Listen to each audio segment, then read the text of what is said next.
ब्रह्माणं विदधाति पूर्वं यो वै वेदांश्च प्रणिनोति तस्मै तमहदेवमात्मबुद्धिप्रकाशम् मुमुक्षुर्वै शरणमहं प्रपद्ये। ॐ शान्ति शान्ति शान्तिः। ॐ नमो ब्रह्मादिभ्यो ब्रह्मविद्यासम्प्रदायकर्तृभ्यो वंशर्षिभ्यो महद्भ्यो नमो गुरुभ्यः। सर्वोपप्लवरहितः प्रज्ञानघनः प्रत्यगर्थो ब्रह्मैवाहमस्मि ब्रह्मैवाहमस्मि।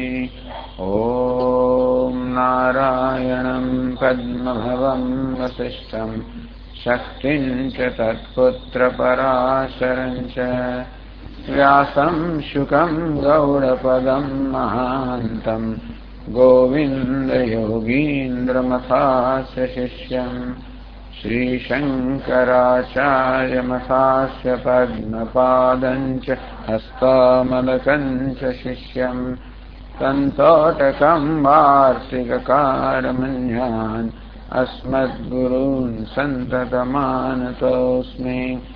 श्रुतिस्मृतिपुराणानाम् आलयं करुणालयं नमामि भगवत्पादं शङ्करं लोकशङ्करं।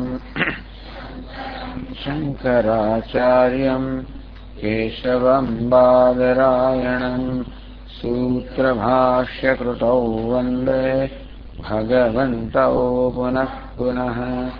ईश्वरो गुरुरात्मेति मूर्तिभेदविभागिने व्योमवद्व्याप्तदेहाय दक्षिणामूर्तये नमः।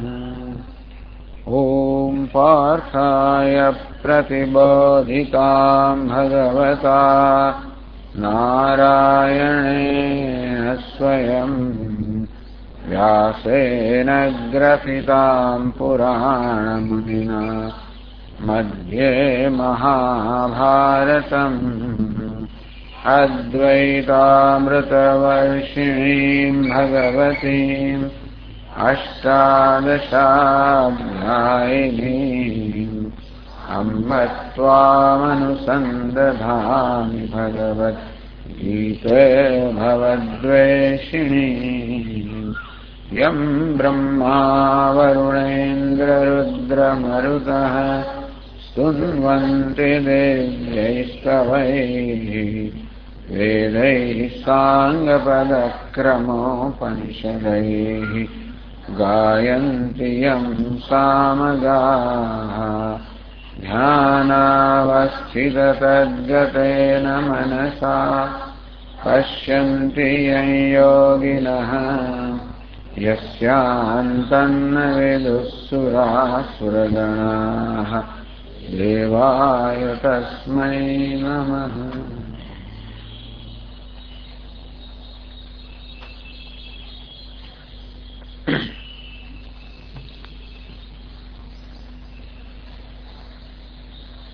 ભગવદ્ ગીતાનો 9મો અધ્યાય છે. આપણે જ્ઞાન યોગમાં કહી શકીએ, ભક્તિ યોગ પણ કહી શકીએ. જ્ઞાનયુક્ત ભક્તિ યોગ કે ભક્તિયુક્ત જ્ઞાન યોગ. હવે 8મા અધ્યાયમાં ભગવાને ક્રમ મુક્તિની વાત કરી. સર્વદ્વારાણિ સંયમ્ય મનોહૃદય નિરુદ્ધ્ય છે. બધા દ્વાર ઇન્દ્ર બંધ કરવા, મનો નિરોધ કરવો, પ્રાણને મૂર્ધમાં સ્થાપિત કરવા. ઓમ ઇત્યેકાક્ષરમ બ્રહ્મ વ્યાહરન મામનુસ્મરન. ઓમ ઓમ એ ઉચ્ચારણ કરતા કરતા યહ પ્રયાદિ ત્યજન દેહમ સયાદિ પરમામ ગતિમ. એ મારું નામ ઉચ્ચારણ કરતા કરતા અને મારું ચિંતન કરતા કરતા જે આ દેહનો ત્યાગ કરે છે એ પરમ ગતિને પામે છે, બ્રહ્મલોકને પામે છે અને ક્રમે કરીને બ્રહ્માજી સાથે મુક્તિને પામે છે. આવી વાત 8મા અધ્યાયમાં કહેવામાં આવી. બહુ અઘરો યોગ કહેવામાં આવ્યો. જે યોગી લોકો એકાગ્રતા ધરાવે છે, જે લોકો પોતાના પ્રાણ બાદ પૂરેપૂરો સંયમ ધરાવે છે, જે લોકો ઈચ્છા પ્રમાણે મૃત્યુ અર્થાત પ્રાણનો ત્યાગ કરી શકે છે, એવા યોગીઓ માટે આ પ્રકારની ગતિ શક્ય છે. અભ્યાસ યોગ યુક્તેન ચેતસા નાન્યગામિના પરમમ પુરુષમ દિવ્યમ યાદિપાસાનુચિંતયન. તો અભ્યાસ યોગથી જેમણે પોતાના ચિત્તને એકાગ્ર કર્યું છે, જેનું ચિત્ત અન્ય કંઈ જતું જ નથી અને મૃત્યુ સમયે પણ જે ઈશ્વરમાં જ પોતાના ચિત્તને એકાગ્ર કરી શકે છે, અર્થાત મૃત્યુની પીડા પણ જેમને એમની આ પ્રકારની એકાગ્રતામાં અવરોધરૂપ થતી નથી, એવા જ યોગ્ય હોય એ આ પ્રકારની ગતિ પ્રાપ્ત કરી શકે. તે પણ ક્રમમુક્ત, અર્થાત સગુણ બ્રહ્મની આરાધનાથી બ્રહ્મલોક પ્રાપ્ત થાય, પછી બ્રહ્માજીની સાથે અંતમાં એને મોક્ષ પ્રાપ્ત થાય. આ પ્રકારની વાત 8મા અધ્યાયમાં કરવામાં આવી. તો પરમાત્માના રીતે બે સ્વરૂપ કહેવામાં આવ્યા. સગુણ અર્થાત ગુણ સહિતનું રૂપ, બધી વિશેષતાઓ ગુણ રૂપ સહિતના પરમાત્મા, એના પછી ધ્યેય બ્રહ્મ, એ પરમાત્મા ધ્યાનનો વિષય છે. એનું કોઈ અધિષ્ઠાન છે, પારમાર્થિક જે રૂપ છે, જે નિર્ગુણ છે, નિર્વિશેષ છે, જે આત્મ સ્વરૂપ છે, એ જ્ઞેય અર્થાત એ જ્ઞાનનો વિષય છે. તો ઘણી વાર બહુ બધું કન્ફ્યુઝન એટલે ગૂંચવાડો ઘણો પ્રવર્તમાન હોય છે કે ધ્યાન અને જ્ઞાન. તો ધ્યાન કહો, ઈશ્વરની આરાધના કહો, ભક્તિ કહો, એ ત્યારે સંભવિત બને જ્યારે ભગવાન રૂપ ગુણ વગેરે ધરાવતો હોય. એ ભગવાન આપણા ધ્યાનનો વિષય બને, અર્થાત આપણા મનમાં આપણે એનું ચિંતન કરી શકીએ, એના નામનું રૂપનું ગુણનું આપણે મનમાં ચિંતન કરી શકીએ. જ્યારે નામ રૂપ ગુણ ધરાવનાર હોય ત્યારે આપણેનું ભજન કરી શકીએ, આપણા અનુગ્રહની પ્રાર્થના કરી શકીએ. સગુણ બ્રહ્મ, આ રીતે સગુણ બ્રહ્મ અર્થાત આ રૂપ ગુણ વિશેષતાઓ સર્વજ્ઞ, સર્વશક્તિમાન, સર્વવ્યાપી જે પરમાત્મા છે, એ આપણા ધ્યાનનો અને આપણી આરાધનાનો વિષય બને. એ જ પરમાત્માનો, બે ભગવાન નથી, એ જ ભગવાન એનું જે પારમાર્થિક રૂપ છે, અર્થાત આ ગુણ વિશેષતા બધાનું પણ જે અધિષ્ઠાન છે, જેની આપણે ચર્ચા કરશું, એ કોઈ ધ્યાનનો વિષય ના બને છે. કારણ કે જેનામાં વિશેષતા હોય, રૂપ હોય, ગુણ હોય, એનું જ મન ધ્યાન કરી શકે. જે સર્વ વિશેષતા જે રહિત છે, જે ગુણ વગેરે સર્વ જે રહિત છે, એ આપણા મનના ધ્યાનનો વિષય ના બની શકે. કારણ કે તો આપણો આત્મા જ છે, આપણું સ્વરૂપ છે, અર્થાત ઈશ્વરનું જે પારમાર્થિક સ્વરૂપ છે. નિર્ગુણ કહો, નિર્વિશેષ કહો, નિરાકાર કહો, એ ક્યારે પણ મારાથી ભિન્ન ન હોઈ શકે. એ મારું જ સ્વરૂપ છે. જગતમાં એક જ વસ્તુ નિર્વિશેષ છે, અને તે છે હું અર્થાત આત્મા, જે બધી વિશેષતાઓના પ્રકાશક છે, બધી વિશેષતાઓનો દ્રષ્ટા છે, બધી વિશેષતાનો સાક્ષી છે, એ સ્વયં નિર્વિશેષ છે. આ રીતે આમાં કોઈ પ્રકારનો ઝઘડો નથી કે ભગવાન સગુણ છે કે નિર્ગુણ છે. જેનું પારમાર્થિક સ્વરૂપ સ્વરગુણથી પર છે, એ બધા ગુણો ધારણ કરીને અભિવ્યક્ત થાય છે. તેથી જે નિર્ગુણ છે એ જ ગુણો ધારણ કરીને સગુણ રૂપે ભાષે છે. કોઈ અભિનેતા હોય, જાત જાતના વેશ ધારણ કરે, સ્વયં તો બધા વેશથી પર છે, અર્થાત વેશથી રહિત છે, પણ જે વેશથી રહિત એ જ જાત જાતના વેશ ધારણ કરી શકે. તેવી રીતે જે ખરેખર ગુણથી પર હોય એ અનેક ગુણ ધારણ કરી શકે. જેમ જળને પોતાનો કોઈ આકાર નથી, જો કોઈ પાત્રમાં આપણે જળને ભરીએ, એ પાત્રનો આકાર જળ ધારણ કરી શકે, એને પોતાનો કોઈ આકાર નથી. જળને પોતાનો કોઈ રંગ ના હોય તો જે શીશીમાં આપણે ભરીએ, એ શીશીનો રંગ જેવો જળ દેખાય, એને પોતાનો કોઈ રંગ નથી. આમ જેને પોતાને કોઈ રંગ નથી, એ ગમે તે રંગ જાણે કે ધારણ કરે, રંગીન બને નહીં. વેદાંતનું દ્રષ્ટાંત આપતા હોઈએ છે સ્ફટિકનું. સ્ફટિક સ્વયં શુદ્ધ છે, પારદર્શક છે, રંગ વગરનો છે. અહીંયા છે સ્ફટિક, પારદર્શક છે, શુદ્ધ છે, રંગ વગરનો છે. એ જ સ્ફટિકની બાજુમાં જો લાલ વસ્ત્ર મૂકવામાં આવે તો સ્ફટિક લાલ દેખાય, કેસરી વસ્ત્ર તો સ્ફટિક કેસરી દેખાય. અને સ્વયં નિરંગ અર્થાત રંગ વગરનો છે, સ્વયં પારદર્શક છે. એ કોઈ પણ રંગ વાળો દેખાય. ખરેખર તો આ લાલ વસ્ત્રને બાજુમાં મૂકવાને કારણે સ્ફટિક લાલ બની જતો નહીં, પણ લાલ ભાસે છે. કે કેસરી બની ના જાય, કેસરી ભાસે છે. આમ જે સ્વયં સર્વ રંગથી પર છે, રંગ વિહીન છે, એ ગમે તે રંગ વાળો દેખાય. અને તે રીતે પરમાત્મા જે સ્વયં બધા ગુણથી રૂપથી વિશેષતાથી પર છે, એ ગમે તે ગુણ રૂપ વિશેષતા ધારણ કરી શકે. તો 8મા અધ્યાય મુખ્યત્વે ભગવાનના સવિશેષ કે સગુણ રૂપોના ધ્યાનની વાત કરવામાં આવી. એને કે આપણે ધ્યેયમ બ્રહ્મ, બ્રહ્મ કે પરમાત્મા ધ્યાનનો વિષય છે. એ માર્ગ જરા અઘરો છે. એટલે નિર્વિશેષ પરમાત્માનો આત્મા જ છે. આપણે જોઈશું મેં કહ્યું પ્રમાણે જગતમાં એક જ વસ્તુ નિર્વિશેષ છે કે નિર્ગુણ છે કે નિરાકાર છે. કારણ કે જે કશી પણ વસ્તુ આપણે જાણતા હોઈએ, જે કશાનો પણ અનુભવ થતો હોય, જે કશું આપણા જ્ઞાનનો વિષય બને, ઇન્દ્રિયનો વિષય બને, એમાં કોઈ ગુણ, કોઈ રૂપ, કોઈ વિશેષતા હોવી જોઈએ તો જ ઇન્દ્રિયના જ્ઞાનનો વિષય બની શકે. પણ આ બધા રૂપને, ગુણને, વિશેષતાને જાણનાર જે છે એ કયા ગુણનો છે, એ કયા રૂપને, એ કઈ વિશેષતા ધરાવે છે. જેમાં પ્રકાશ અત્યારે બધાને પ્રકાશિત કરે, બધા રંગ રૂપ બધાને પ્રકાશિત કરે. એ પ્રકાશનો કયો રંગ, કયો રૂપ? જે સ્વયં રંગ અને રૂપથી પર છે એ દ્વારા રૂપ રંગને પ્રકાશિત કરી શકે. અને એમ કરવા છતાં પણ જે રૂપ રંગવાળો બની ના જાય, કે સ્ફટિક અનેક રંગ ધારણ કરતો જણાતો હોવા છતાં પણ વાસ્તવમાં રંગીન બની જતો નથી. તેવી રીતે અસર વિશેષતાઓને, સર્વરૂપને, સર્વગુણને ઉજાળનાર, પ્રકાશિત કરનાર, ધારણ કરનાર પરમાત્મા સ્વયં સર્વગુણ રૂપ વિશેષતાથી રહિત છે. અંતે છે ચૈતન્ય અર્થાત હું અર્થાત આત્મા. તો હું જે છે આ નિર્વિશેષ એ જ્ઞાનનો વિષય છે, ધ્યાનનો વિષય નથી. અંતેથી જેના ધ્યાનથી પણ જો પરમગતિ પ્રાપ્ત થતી હોય, તે તત્વના જ્ઞાનથી પરમગતિ પ્રાપ્ત થાય, એમાં પૂછવાનું શું હતું? જ્ઞાનથી આપણને ક્રમ મુક્તિ પ્રાપ્ત થાય, ભવિષ્યમાં મુક્તિ પ્રાપ્ત થાય. જ્ઞાનથી આપણને સદ્યો મુક્તિ અર્થાત તાત્કાલિક મુક્તિ પ્રાપ્ત થાય.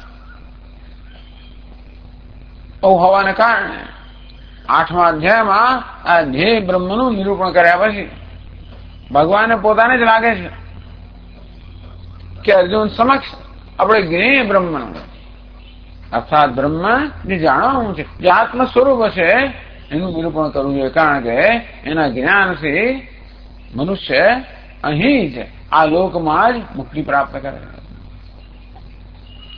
આ પ્રકારની પ્રસ્તાવના છે 9મા અધ્યાય. બહુ લાંબી પ્રસ્તાવના આપણે કરતા નહીં, આપણે સમય જરા મર્યાદિત છે, પણ આ રીતની પ્રસ્તાવના છે. જેમ જેમ આપણે જોઈએ તેમ તેમ બાકીની પ્રસ્તાવનાઓ થતી જશે. તેથી આ 9મા અધ્યાયનો પ્રારંભ ભગવાન પોતાના જ વચનથી કરે છે. સામાન્ય નિયમ એવો છે કે ઉપદેશ તો જ કરવો જોઈએ જ્યારે એના વિશે પૃચ્છા કરવામાં આવે. ના પૃષ્ઠ કસ્યચિત બ્રુયાત, જો આના વિશે પ્રશ્ન કરવામાં ના આવે તો આ કહેવું ના જોઈએ. છતાં પણ ગુરવ દીનવત્સલાહ, આ ગુરુઓ જે છે એ દીનવત્સલ હોય છે. એ જાણે છે કે શિષ્યને આ જ્ઞાનની જરૂર છે. અને તેથી એના પૂછ્યા વગર સ્વયં પહેલ કરતા હોય છે. આમ ગીતામાં ઘણા બધા અધ્યાયો ભગવાનના વચનથી જ એમનો પ્રારંભ થાય છે. આ 9મો અધ્યાય પણ એ પ્રકારનો છે. અને તો ભગવાનના વચન એનો પ્રારંભ થાય છે. તો હવે ગઈકાલે કહ્યું તે પ્રમાણે આ બહેનો એક એક શ્લોકનું એક એક ચરણ ગાશે.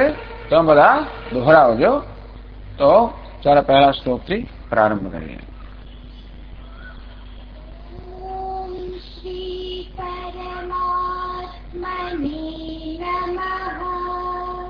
ઓમ શ્રી પરમાત્મને નમઃ.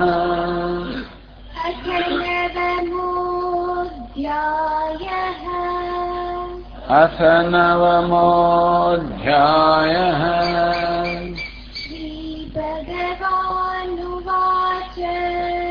श्रीभगवानुवाच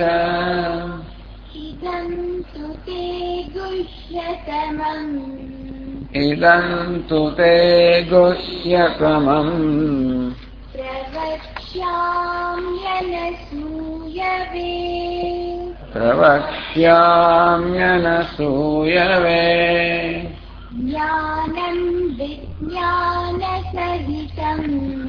ज्ञानं विज्ञानसहितम्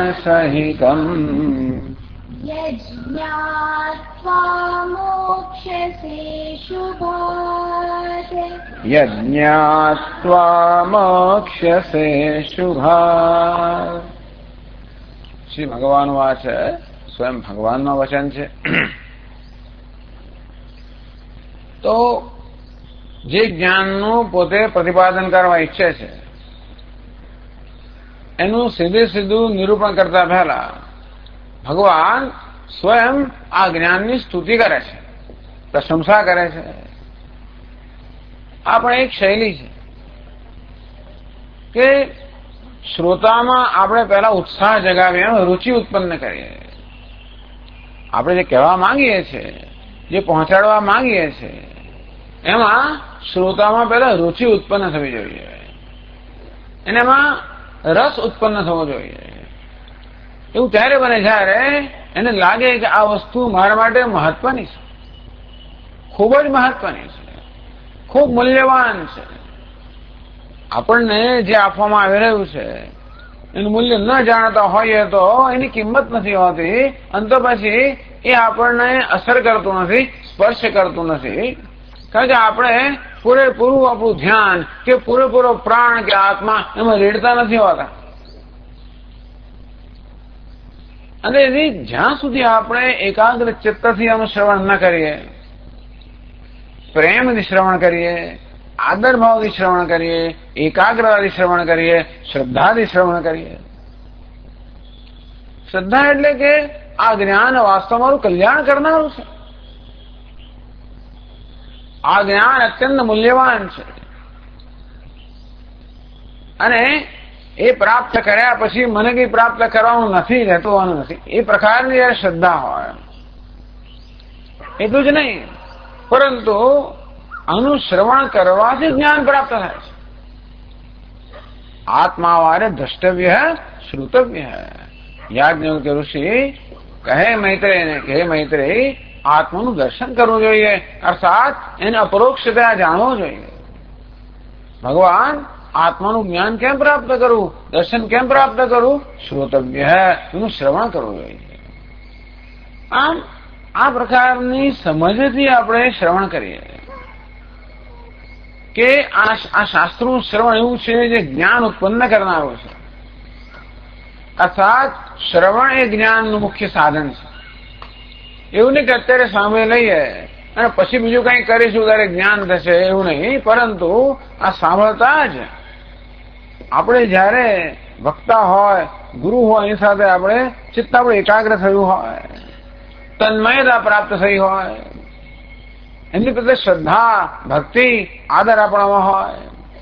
યસ્ય દેવે પરાભક્તિ યથા દેવે તથા ગુરુ. ઈશ્વરમાં જેવી પરમ ભક્તિ હોય એવી ગુરુમાં પરમ ભક્તિ હોય, શ્રદ્ધા હોય.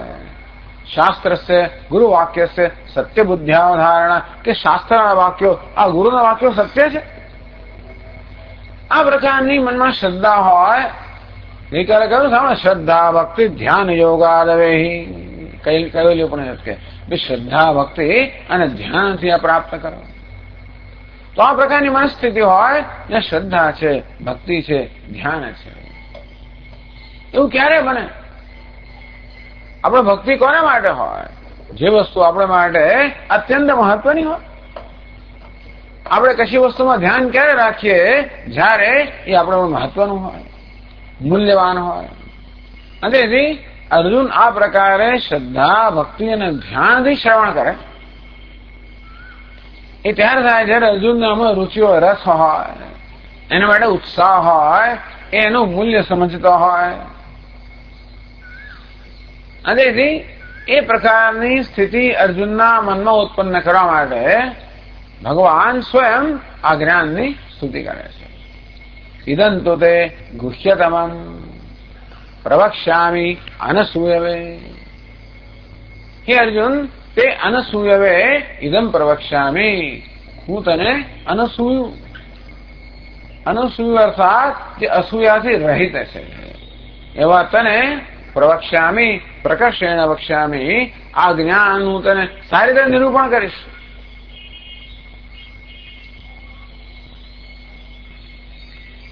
પહેલા અર્જુનને ભગવાન અનસૂયું કહીને સંબોધે છે. અર્જુન અસૂયા વગરનો છે. અસૂયા કોને કહેવાય? ગુણેશુ દોષ દર્શનમ. જ્યાં ખરેખર ગુણ હોય ત્યાં માણસ દોષનું દર્શન કરે એને અસૂયા કહેવાય. એવું આપણે બધામાં થોડો ઘણા અંશો હોય તો છે, બધામાં હોય છે. ઘણી વાર આપણે કોઈની ઉન્નતિ હોય, કોઈની મહાનતા હોય, સાંખી શકતા નથી. અંતેથી એ વ્યક્તિને અભિનંદન આપવાના બદલે, સાચી વાત તો એ છે, કોઈની ઉન્નતિ થતી હોય, આપણાથી કોઈ ચઢિયાતું હોય, આપણામાં ન હોય એવા ગુણ ધરાવનારું હોય, આપણે પ્રાપ્ત નથી પ્રાપ્ત થયું હોય તો ખરેખર ખુશી જન્મવી જોઈએ. નથી જન્મતી. આપણામાં ઈર્ષ્યા, આપણા હૃદયમાં બળતરા જન્મે. એને કારણે એટલે આપણે એને સાંખી ના શકીએ. અને તેથી કોઈ વ્યક્તિ મારા કરતા ચઢિયાતી છે, આવા મહાન ગુણ ધરાવનારી છે, એવું મારું મન સાંખી ન શકતો હોવાના કારણે કોઈક રીતે મારી જાત વિશે આશ્વાસન પ્રાપ્ત કરવા માટે હું એવું મારી જાતને મનાવું કે એ તો દેખાવત છે, એમાં ખરેખર કશું નથી, એ કે આપણાથી કોઈ ચઢિયાતો નથી, બસ સરખા જ છે. અને તેથી વાસ્તવમાં જ્યાં ગુણો હોય ત્યાં આગળ દોષનું દર્શન કરવું. કોઈ માણસ ધર્મનિષ્ઠ હોય એને દંભી કહેવા, દંભી છે. તમારે સ્વામીજીનું બરોબર જાણો છો. તમે ધારો કે તમે બહુ ઉત્સાહપૂર્વક સ્વામીજીની વાત કરતા હો, એટલે કે હું બધું જાણું છું. એ કોલેજમાં ભણતા ત્યારે શું તમને ખબર છે? એ ફલાણી જગ્યાએ ખબર છે? એમ કરી નેટવર્કમાં હોય કે ના હોય? ગુણેશુ દોષ દર્શનમ. મોટા ભાગના મનુષ્યમાં આ પ્રકારની વિકૃતિ હોય છે. એનું મુખ્ય કારણ એ છે કે માણસ પોતાની મર્યાદાઓ સ્વીકારી શકતો નથી કે મારો આ મર્યાદા છે, અને એને પ્રામાણિકપણે નિખાલસથી સ્વીકાર નથી કરતા. બાકી તો કઠોપનિષદ યમરાજા સ્વયં નચિકેતાને કહે છે કે તું તો મારા કરતા ચડિયાતો નીકળ્યો. હું તારા જેટલો હતો ત્યારે મેં તો જો ભાઈ આ કામના સહિત આ બધી આરાધના કરી, એટલા યમનું પદ મેં પ્રાપ્ત કર્યું, અને બધું મેં તને કોઈ પ્રયત્ન વગર બધું જ મેં તને અર્પણ કર્યું, તો તું સ્વીકારતો નથી? તું મારા કરતા ચડિયાતો નીકળ્યો? આવો કોઈ ગુરુ જોયો તમે એ શિષ્યને કહે કે તું મારા કરતા ચડિયાતો નીકળ્યો? વાદૃંગ ભૂયા નચિકેત પ્રષ્ટા. હે નચિકેતા, તારા જો મને પ્રશ્ન કરનાર મળે તો મારું સદભાગ્ય છે. હવે નિખાલસ બહુ ઓછા હોય. જે લોકોને પોતાનો સંતોષ છે, પોતાનો સ્વીકાર છે, એ લોકો નિખાલસ હોઈ શકે. પણ જયારે હું મારી પોતાની મર્યાદાઓ વગેરે સ્વીકારવા તૈયાર નથી, અને ત્યારે હું નિખાલસ નથી હોતો. અને બીજા બધાને એટલે મારી પેલી રેખા લાંબી કરવાના બદલે બીજાની રેખાને ટૂંકાવી નાખવી, આ સામાન્ય રીતે છે. એટલે એની રેખા લાંબી હોય તો પણ કોઈ તો મારું માન એમાં દોષના દર્શન કરીને એ મારી કરતા ટૂંકો છે એમ માનીને એક પ્રકારનો વિકૃત સંતોષ લે. હવે વિકૃત સંતોષ લઈ લેવો એ માણસનો સ્વભાવ છે. અર્જુન આથી મુક્ત છે. અને શું હવે તો ભગવાન કહે છે કે શા માટે હું તને ઉપદેશ કરું છું? રાજ વિદ્યા રાજગુહ્યમ. આ તો ગુહ્યા નામ રાજા. બધી ગુહ્ય અર્થાત જે ગોપનીય છે, છુપાવવા યોગ્ય વસ્તુ છે. આ જ્ઞાન છે એ એકદમ ગુહ્યતમ છે. ઇદં તો તે ગુહ્યતમમ. ગુહ્ય એટલે ગોપનીય, છુપાવવા યોગ્ય, એટલે મૂલ્યવાન. આપણે મૂલ્યવાન વસ્તુઓ હોય એ બહુ રખડતી તો ન મૂકીએ, પણ એને બધા માટે શોરૂમમાં પણ ન મૂકીએ. મૂલ્યવાન વસ્તુ હોય, બહુ બધા 3-4-5 લાખ રૂપિયાનો હીરો હોય ને એવું બધું હોય તો આપણા અંદર બધી રૂમમાં અને પછી સેફમાં અને ખાના એ બધા મૂકીએ. ને કોઈ આપણો ખાસ મિત્ર હોય, વિશ્વસનીય હોય, એને આપણે કદાચ બતાવીએ, બે કોઈને બતાવીએ પણ નહીં. તો બ્રહ્મ વિદ્યા જે ભગવાન કહેવાના છે અત્યંત ગોપનીય છે. ગુહ્યતમમ. ગુહ્ય એટલે ગોપનીય, છુપાવવા યોગ્ય, મૂલ્યવાન. ગુહ્યતર વધારે ગોપનીય, વધારે મૂલ્યવાન. ગુહ્યતમાં સૌથી વધારે ગોપનીય, સૌથી વધારે મૂલ્યવાન. તો કે આ ધર્મનું તત્વ છે એ ગુહ્ય છે, ગોપનીય છે. ગમે તેની સમક્ષ આપણે પ્રગટ ના કરવું જોઈએ. તે ઉપાસના છે, ઈશ્વરની આરાધના છે, એ ગુહ્યતર છે, વધારે ગોપનીય છે. આ બ્રહ્મ વિદ્યા છે, ગુહ્યતમ છે, અત્યંત શ્રેષ્ઠ, અત્યંત ગોપનીય. તો આ પ્રકારની એક શૈલી કે પરંપરા આપણી સંસ્કૃતિમાં રહેલી છે કે અને તો બધાએ જીસસ ક્રાઇસ્ટે પણ કહ્યું કે તમારા રત્નો તમારા પશુઓ સામે ન નાખવા જોઈએ. એટલે કે આ રત્નો બધી અધિકારીઓને જ આપવું જોઈએ. અને તેથી આપણે આ પ્રકારની પદ્ધતિ રહેલી છે, આ પરંપરા રહેલી છે કે જ્ઞાન હંમેશા અધિકારી સમક્ષ જ ખોલવું જોઈએ. એટલા જ માટે કે કોઈ અનધિકારીને જ્ઞાન પ્રદાન કરવામાં આવે તો પણ એને પ્રાપ્ત થવાનું નથી, માટે એ વસ્તુ નિષ્ફળ જશે. તો ઘણી વાર તો શું થાય છે કે અર્થનો અનર્થ કરવાને કારણે એ જ્ઞાન જેને મળ્યું એને અને એને દ્વારા બીજાઓને નુકસાન કરનાર થાય. એવું છાંદોગ્ય ઉપનિષદ કથા આવે જ છે. પ્રજાપતિએ ઇન્દ્ર અને વિરોચન, ઇન્દ્ર દેવતાઓના રાજા, વિરોચન અસુરોના રાજા, એમની સમક્ષ આ વિદ્યા ઉપદેશ કર્યો. અને વિરોચન તો તમોગુણી હતો. એ પ્રકારનો ઉપદેશ એને પાછો કર્યો કે પ્રજાપતિએ કહ્યું છે કે આ દેહ જ આત્મા છે, માટે દેહનું લાલન પાલન કરવું જોઈએ, દેહનું પૂજન કરવું જોઈએ, તો આપણે સ્વર્ગ પ્રાપ્ત થાય. આ રીતે એક વિરોચન સંપ્રદાય સ્થાપિત થયો, આસુરી સંપ્રદાય સ્થાપિત થયો, જ્યાં આ દેહની જ પૂજા કરવામાં આવે. એટલે વિદ્યા અધિકાર ના આપવી જોઈએ. વિદ્યા હવે બ્રાહ્મણમ આજગામ. વેદમાં કહ્યું છે કે વિદ્યા બ્રાહ્મણ પાસે આવી. ગોપાયમામ સેવધિષ્ઠે ભવામી. હે બ્રાહ્મણ, તું મારું રક્ષણ કર તો હું તારી સેવદી, અર્થાત હું તો તારો મોટો ખજાનો છું. વિદ્યા મોટો ખજાનો છે. દુનિયામાં બધા ખજાનો વિદ્યાને કારણે પ્રાપ્ત થાય છે ને, અને તેથી સૌથી મોટો ખજાનો વિદ્યા છે. તેથી હું તારી સેવદી છું, અર્થાત હું મોટો ખજાનો છું. એ બ્રાહ્મણ તમારું રક્ષણ કર. તો કે માં, તારું રક્ષણ કેવી રીતે કરવું? અસૂયકાય અનુજવે. અસૂયકાય જે અસૂયા કરનારો હોય, ગુણમાં દ્રોષ દૃષ્ટિ કરનારો હોય.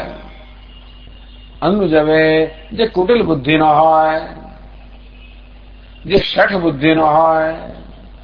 મા બ્રુયા શઠાય મા બ્રુયા. આવા ઈર્ષ્યા કરનારને, ઝેર કરનારને, કુટિલ વ્યક્તિને, શઠને તું મને ના આપીશ. વીર્યવતી તથા શ્યામ. એમ જો કહીશ, અર્થાત તો અધિકારીને પ્રદાન કરીશ તો હું વીર્યવતી બનીશ. અર્થાત હું જયારે વિદ્યા વીર્યવતી બને ત્યારે વિદ્યાનો પ્રાપ્ત કરનારો વીર્યવાન બને. એટલે ભગવાન કહે છે કે ઇદંતે ગુહ્યતમમ પ્રવક્ષ્યામિ અત્યંત ગોપનીય, અત્યંત મૂલ્યવાન. બ્રહ્મ વિદ્યા સર્વ વિદ્યા પ્રતિષ્ઠા. જે બધી વિદ્યાની પ્રતિષ્ઠા છે એ હું તને કહીશ, કારણ કે તું અનસૂયું છે, અર્થાત તું સર્વગુણ ધરાવનારો છે, તું નિખાલસ છે, શુદ્ધ અંતઃકરણ વાળો છે. આગળ ભગવાને કહેલું ભક્તોસી મેં સખા છે તે રહસ્યમ હેતુદુત્તમમ. હે અર્જુન, તમારો ભક્ત છે, સખા છે, માટે તેને ઉત્તમ રહસ્યમાં કહ્યું છે.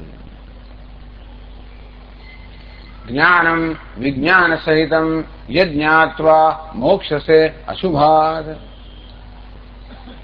જ્ઞાનમ પ્રવક્ષ્યામિ વિજ્ઞાન સહિતમ જ્ઞાનમ પ્રવક્ષ્યામિ. હું તેના જ્ઞાન કહીશ, જો જડે વિજ્ઞાનમાં કહીશ. હું તેને આ જ્ઞાનનું સ્વરૂપ સમજાવીશ અને જો જડે એ જ્ઞાન પ્રાપ્તનું સાધન છે એ પણ તને કહીશ. આમ જ્ઞાન અને વિજ્ઞાન બે શબ્દોનો સાથે પ્રયોગ કરવામાં આવે ત્યારે એમનો જુદો જ અર્થ કરવામાં આવતો હોય છે. ક્યારેક જ્ઞાન એટલે પરોક્ષ જ્ઞાન અને વિજ્ઞાન અપરોક્ષ જ્ઞાન એવો અર્થ કરવામાં આવે. ક્યારેક જ્ઞાન એટલે અપરોક્ષ જ્ઞાન અને વિજ્ઞાન એટલે એ જ્ઞાન પ્રાપ્ત કરવાનું સાધન એટલે ભક્તિ. તો આગળ કહેવામાં આવશે ભક્તિ કેવી રીતે આ જ્ઞાન પ્રાપ્તિનું સાધન છે. આગળના અધ્યાયમાં કહેવામાં આવ્યું છે ભક્ત્યા ત્વનન્યા લભ્ય. 11મા અધ્યાયમાં કહેવામાં આવશે, 8મા કહેવામાં આવ્યું અનન્ય ભક્તિથી પ્રાપ્ત થાય. અને તેથી ભગવાન આ અધ્યાયમાં જણાવશે કે ભક્તિ એ જ્ઞાન પ્રાપ્તિનું સાધન છે. તો જ્ઞાનમ વિજ્ઞાન સહિતમ. કે અર્જુન, હું તને પરમાત્માના સ્વરૂપનું નિરૂપણ કરીશ અને જો જડે એ જ્ઞાન પ્રાપ્ત કરવાનું સાધન છે, ભક્તિ છે, એનું પણ નિરૂપણ કરીશ. મહારાજ, આ જ્ઞાન પ્રાપ્ત કરવાથી મને શું ફાયદો થાય? યજ્ઞાત્વા મોક્ષ સે અશુભાત. જે જ્ઞાન પ્રાપ્ત કરીને તું અશુભમાંથી મુક્ત થઈ જશે. અશુભ તો બધાને ખબર છે ને. નાના ત્યારે પોસ્ટકાર્ડ લખેલું હોય અશુભ. બહારનો સમાચાર આવે ને ઉપર લખે અશુભ, એટલે આગળ વાંચવાનું હતું. અને પછી બાથરૂમમાં આપણે જઈએ પછી બા વાંચી સાંભળો બહારથી, જેથી તમે નાઈને જ બહાર નીકળો. કોઈને મૃત્યુના સમાચાર આવ્યા હોય એમ પોસ્ટકાર્ડમાં લખે એક પાછો, પણ ઉપર લખે અશુભ. હવે બધા જાણીએ છીએ મૃત્યુ એટલે અશુભ, મોક્ષ છે અશુભાત. હે અર્જુન, આ જ્ઞાન પ્રાપ્ત કરીને તું અશુભમાંથી મુક્ત થશે, મૃત્યુમાંથી મુક્ત થઈ જશે. આમ જોવા જઈએ તો જીવનમાં 3 વસ્તુઓ અશુભ છે જે આપણે ગમતી નથી. એક તો મૃત્યુ આપણે ન ગમે, બીજું અજ્ઞાન આપણે ના ગમે, એટલે મૂર્ખતા ના ગમે. અજ્ઞાન ના ગમે અર્થાત કોઈને મૂર્ખતા ના ગમે. કોઈ બધો મૂર્ખ છે એ વસ્તુ સ્વીકાર કોઈ તૈયાર ન થાય. બધાને ડાપણ ગમે, મૂર્ખતા કોઈને ના ગમે. એટલા જ માટે હંમેશા ગમે તે દલીલો કરીને હું મારી જાતને સાચી પુરવાર કરવાનો પૂરેપૂરો પ્રયત્ન કરું. મોટે ભાગે અંદર ચર્ચાઓ થતી હોય ત્યારે તમે જોજો કે માણસો દલીલો કરીને પોતે સાચો છે પુરવાર, કારણ કે પોતે ખોટો છે એ માણસનું મન સ્વીકારી શકતું નથી. ન સ્વીકારવું જોઈએ. ખોટો સ્વીકારવા વાંધો, પણ કહેવાનો ભાવ એ છે કે પોતે ડાયો છે, ડાપણ પોતાનામાં છે, પોતે જ્ઞાની છે, તે જ્ઞાન પોતાનામાં છે, એ જ સ્વીકારવું મને ગમે. હું અજ્ઞાની છું, મૂર્ખ છું, એ સ્વીકારવું મને ગમે જ નહીં. મારા સ્વભાવની વિરુદ્ધ છે. મૃત્યુ મને ક્યારેય ગમે જ નહીં. જીવન મને ગમે, મારે જીવવું ગમે, મને હોવું ગમે, ન હોવું ક્યારેય પણ ન ગમે. ત્રીજી વસ્તુ, દુઃખ મને ક્યારેય પણ ન ગમે. મને સુખ ગમે, ક્યારે દુઃખ ન જ ગમે. આ પ્રકારનો અણગમો લઈને જ આવેલો છું. મૃત્યુ પ્રત્યે અણગમો, દુઃખ પ્રત્યે અણગમો, અજ્ઞાન પ્રત્યે અણગમો. મને કોઈ કહ્યું નથી કે તારે મરવા પ્રત્યે અણગમ હોવો જોઈએ, લઈને જ આવ્યો છું. તો દુઃખ ના ગમવું જોઈએ એવું કોઈ કહેવાની જરૂર નથી. તને અજ્ઞાન ન ગમવું જોઈએ કોઈ કહેવાની જરૂર જ નથી, કારણ કે એ પ્રકારની વૃત્તિ લઈને જ આવ્યો છે. એવું કેમ હશે? એવું કેમ છે? કોઈને મૃત્યુ ના ગમે. કોઈ તો થોડાક તો હોય ને કે મૃત્યુને જે લોકો પસંદ કરે, કે દુઃખને પસંદ કરે, કે અજ્ઞાનને પસંદ કરે. કોઈ પસંદ ના કરે. પસંદ કર તો પછી એને સમજવું કે ભાઈ એને કંઈક મદદની જરૂર છે. પસંદ કરે કે એવું બને કે કોઈ મૃત્યુને પસંદ કરે તો એને જરૂર મદદની જરૂર છે, એમાં શંકા જ નથી. અને કોઈ મૃત્યુ પસંદ નથી કરતું, બધા જીવવું જ પસંદ કરે છે, પરંતુ સુખેથી જીવવું પસંદ કરે છે. એટલા જ માટે જયારે એમ જણાય કે કોઈ રીતે સુખની કોઈ જાતની આશા જ નથી, દુઃખને કોઈ ટાળી શકાય એમ જ નથી, એવું જયારે લાગે ત્યારે માણસ એ દુઃખને ટાળવા માટે છેવટે જીવનને ટાળતો હોય છે. એની મૃત્યુ ગમે છે માટે નહીં, પરંતુ દુઃખમાંથી મુક્ત થવાનો કોઈ ઉપાય ન જણાવવાનું કારણ છેવટે એ જાણે કે પોતાના જીવનનો ત્યાગ કરે છે. આપણે એમ માણસ આપઘાત કરે એટલે મૃત્યુને ભેટે છે એવું નથી આવતું. એવું કેમ હશે કે કોઈના મૃત્યુ દુઃખ ન ગમે? સ્વાભાવિક છે, કારણ કે મારા સ્વભાવથી વિરુદ્ધ છે. મૃત્યુ મારો સ્વભાવ નથી, અમરતા મારો સ્વભાવ છે. દુઃખ મારો સ્વભાવ નથી, આનંદ મારો સ્વભાવ છે. અજ્ઞાન મારો સ્વભાવ નથી, જ્ઞાન મારો સ્વભાવ છે. આ સીધે સીધું જ છે, એમાં કઈ એટલે ટૂંકમાં આપણે આપણા જીવન વિશે થોડો વિચાર કરીએ ત્યારમાં ખબર પડે કે ખરેખર મારો, કારણ કે મારો સ્વભાવ જે છે એ મને ગમતો હોય. આત્મસ્તુ કામાય સર્વમ પ્રિયમ ભવતી.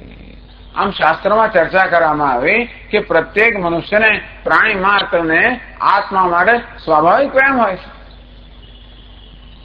એટલે મારી જાતને પ્રેમ કરવા માટે કોઈ મને કહેવાની જરૂર જ નથી.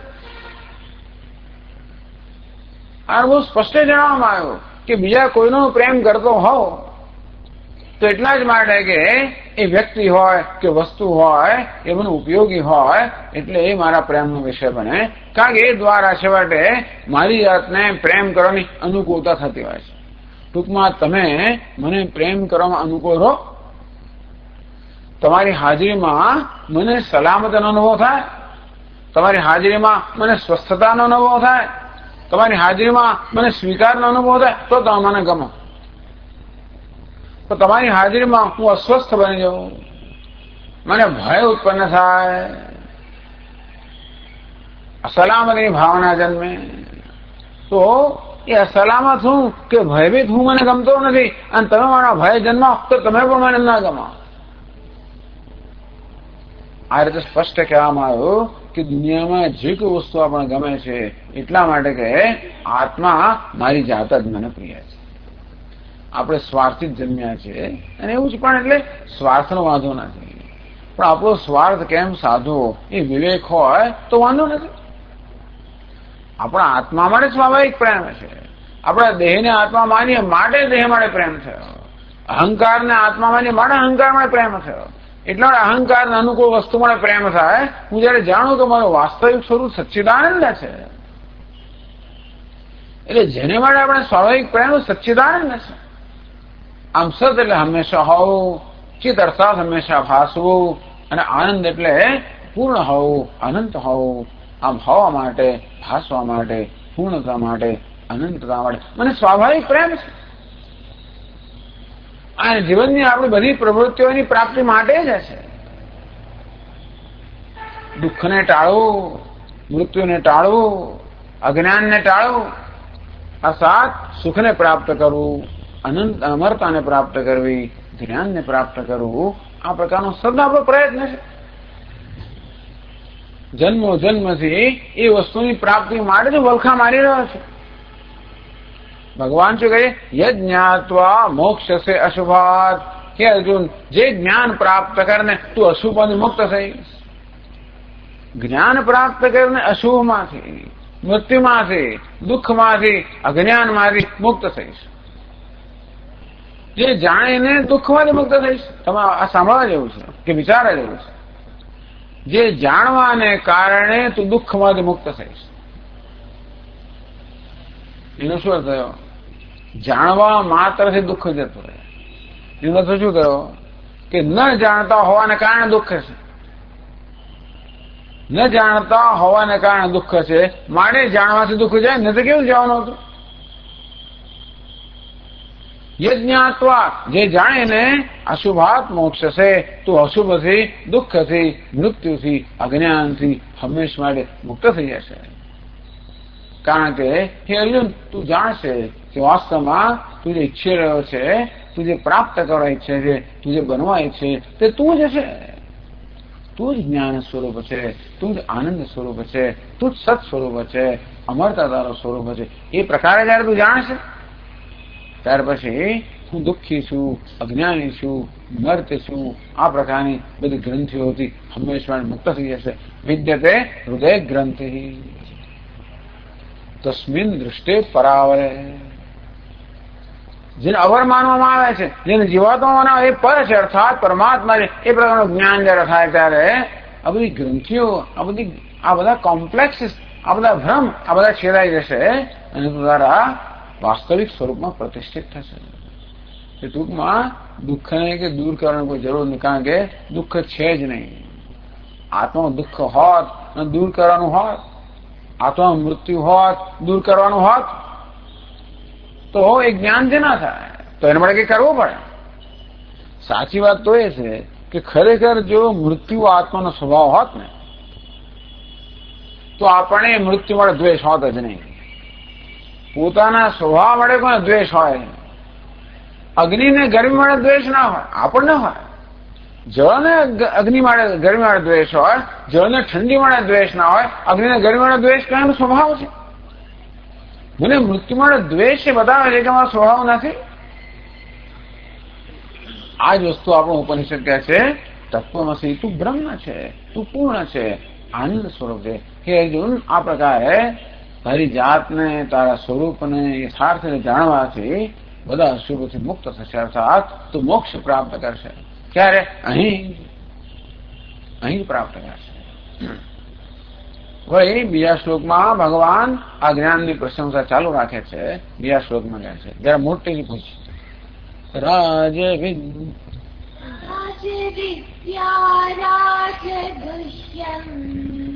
રાજવિદ્યા રાજગુહ્યમ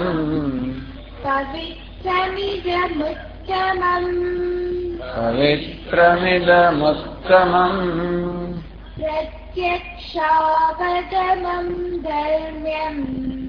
પ્રત્યક્ષાવગમં ધર્મ્યમ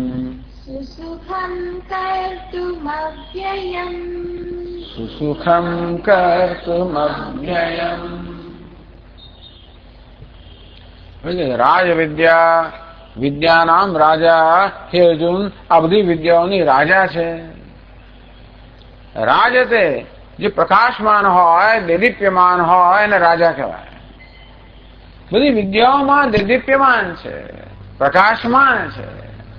આ વિદ્યાને પ્રાપ્ત કરીને જે વિદ્વાન છે પોતે પણ રાજ તે, પોતે પણ દેદીપ્યમાન પ્રકાશમાન બને છે. રાજ બધી વિદ્યાઓની રાજા છે.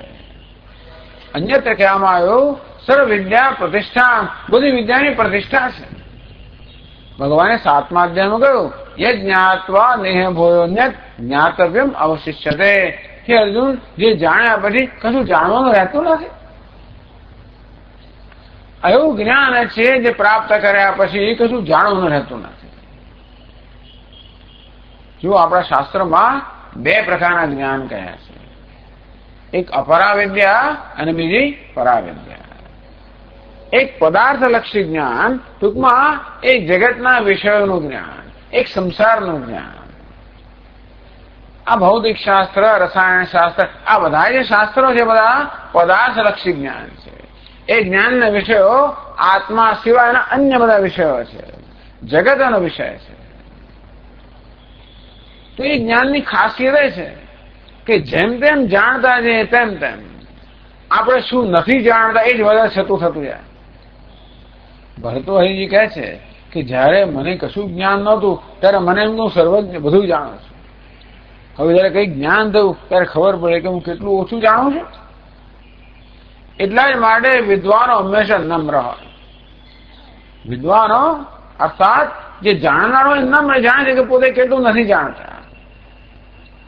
એટલે કે આ મિથ્યા જે વિષય છે, આ માયાનો જે વિષય છે, આ જગત આપણે જોશું તે પ્રકારે જે માયાની ઉપજ છે, જે મિથ્યા છે, એનો સ્વભાવ એવો છે કે ક્યારે પણ એના વિશે કશો નિર્ણય કરી શકાય નહીં. આ વસ્તુ આમ જ છે, આમ નથી, એવો નિર્ણય જેના વિશે ન કરી શકાય એનું નામ મિથ્યા. કોઈ આપણે પૂછે કે આ શું છે? ઘડો છે. મને તો માટી દેખાય છે. ઘડો ક્યાં છે? નીચે માટી છે, બાજુમાં માટી છે, ઉપર માટી છે, અંદર માટી છે, બહાર માટી છે. આ તો માટી છે. આપણે એને ખોટો ના જ કહી શકીએ ને. વાત તો સાચી જ કરાય. પેલો કોણ કયો માટી છે?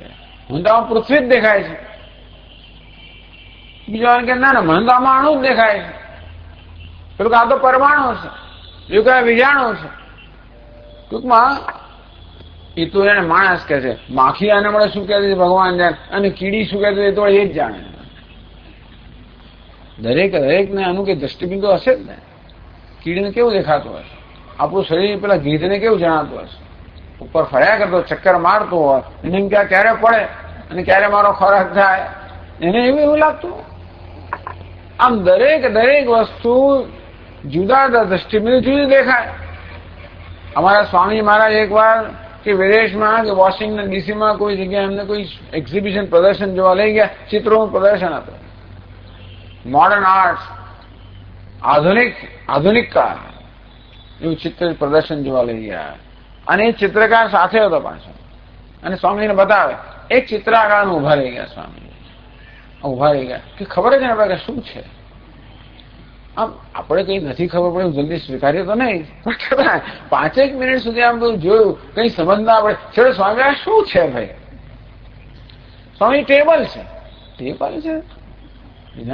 તો સ્વામીજી આ ટેબલ મેં દોરું છે. ટેબલ નીચે બેસીને દોરો તો આવું દેખાય. ટેબલ નીચે બેસીને પછી જો આવું દેખાય.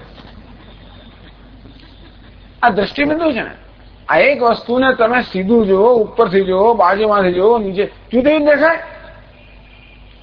આમ દરેક વસ્તુ એવી છે કે અનેક પ્રકારના દ્રષ્ટિબિંદુઓ જેના માટે સંભવિત છે અને તેથી જેના વિશે કોઈ અંતિમ નિર્ણય કરી જ ના શકાય એવી જાતની વસ્તુઓ છે. એવું જ છે જગત. એટલા જ માટે વૈજ્ઞાનિકો જેમ જેમ વધારે જાણતા જાય તેમ તેમ વધુ પૂછવાડા ભરેલું બનતું જાય છે. એવું જ છે. એટલે ત્યારે પણ આપણે એમ ના લાગે કે મેં બધું જાણ્યું. પેલો જાણીને સંતોષ થવો છે ને કે બસ બધું મેં જાણી લે, એવો સંતોષ ક્યારે પણ ના જન્મે. વાસ્તવમાં જેમ જેમ વધારે જાણતા જાય તેમ તેમ શું નથી જાણતા એ વધુ ને વધુ થતું જાય. તો ઉપરાંત જાણીને શું? જગતનું બધું કેટલા રીતના જાણ્યા તોય શું? કેટલા તારાઓ છે ગણ્યા તોય શું? ધારો કે આ વિજાણુનું બધું જાણ્યું તોય શું? પણ એનાથી આપણા જીવનમાં શું થવાનું છે? એ મારું શું કલ્યાણ કરવાનું છે? જે જ્ઞાન પ્રાપ્ત કરવાના કારણે આપણું કોઈ કલ્યાણ થવાનું નથી. જે જાણ્યું કે ન જાણ્યું એની બહુ તો વ્યવહારમાં એની અસર થાય ખરી કે ચાલો આપણે વધારે સારી મોટર ગાડી બનાવી શકીએ, મોટું વધારે એરોપ્લેન બનાવી શકીએ, બધી સરસ મેદાન બનાવી શકીએ. એ બધું તો વ્યવહારમાં ઉપયોગ ખરો, અહીં ના નથી. અને વ્યવહાર આપણે કરવાનો છે માટે જ્ઞાનની જરૂર તો છે, પણ એથી વધારેનો શું? હું જે જીવનમાં ઈચ્છું છું કે મને જીવનમાં સંતોષ મળે, એક પૂર્ણ સંતોષ પ્રાપ્ત થાય, કૃતકૃત્યતા પ્રાપ્ત થાય, જીવનમાં સફળતા પ્રાપ્ત થાય. મને એમ લાગે કે હું બરોબર મેં મારું જીવન સાર્થક થયું, એવું દરેકની ઈચ્છા થાય. તો જેને જીવન સફળતા પ્રાપ્ત થાય, સાર્થકતા પ્રાપ્ત થાય, પૂર્ણ સંતોષ પ્રાપ્ત થાય, જે કરવાનું બધું કરી નાખ્યું, જે જાણવાનું બધું જાણી લીધું, જે મેળવવાનું બધું મેળવી લીધું, એ પ્રકારે સંતોષ પ્રાપ્ત થાય. એવો સંતોષ આપણને ઘણીવાર પ્રાપ્ત થતો હોય છે, પણ હંમેશ માટે સંતોષ પ્રાપ્ત થાય. તો સ્વામી પછી કરવાનું શું? લોકોને ચિંતા થાય છે. બધું કરવાનું કરી લીધું, પછી કરવાનું શું? પછી માખો મારવાની પછી બેઠા બેઠા. આ પ્રશ્ન કેમ થાય છે? કારણ કે કરવાનું એટલે મારા માટે જ કરવાનું. અલા ભાઈ તારું કામ પતું, હવે દુનિયામાં બહુ કરવાનું, તું એ કર. અત્યાર સુધી દુનિયા પાસે લે કરતો હતો, હવે આપતો થા. એ દુનિયામાં લેવા ઘણા લોકો સ્વામી મને લેવું નથી ગમતું, તો લેવાનું જરૂર ના પડે. માણસ બધી જરૂરિયાતથી મુક્ત થઈ જાય, બધી પરતંત્રતાથી મુક્ત થઈ જાય. જરૂરિયાત પરતંત્રતા હોવાની જ. જે મારી જરૂરિયાત પૂરી કરે એનું પરતંત્ર હોવાનું જ.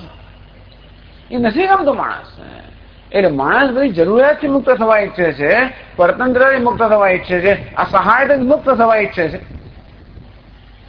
અલ્પતાથી મુક્ત થવા ઈચ્છે છે.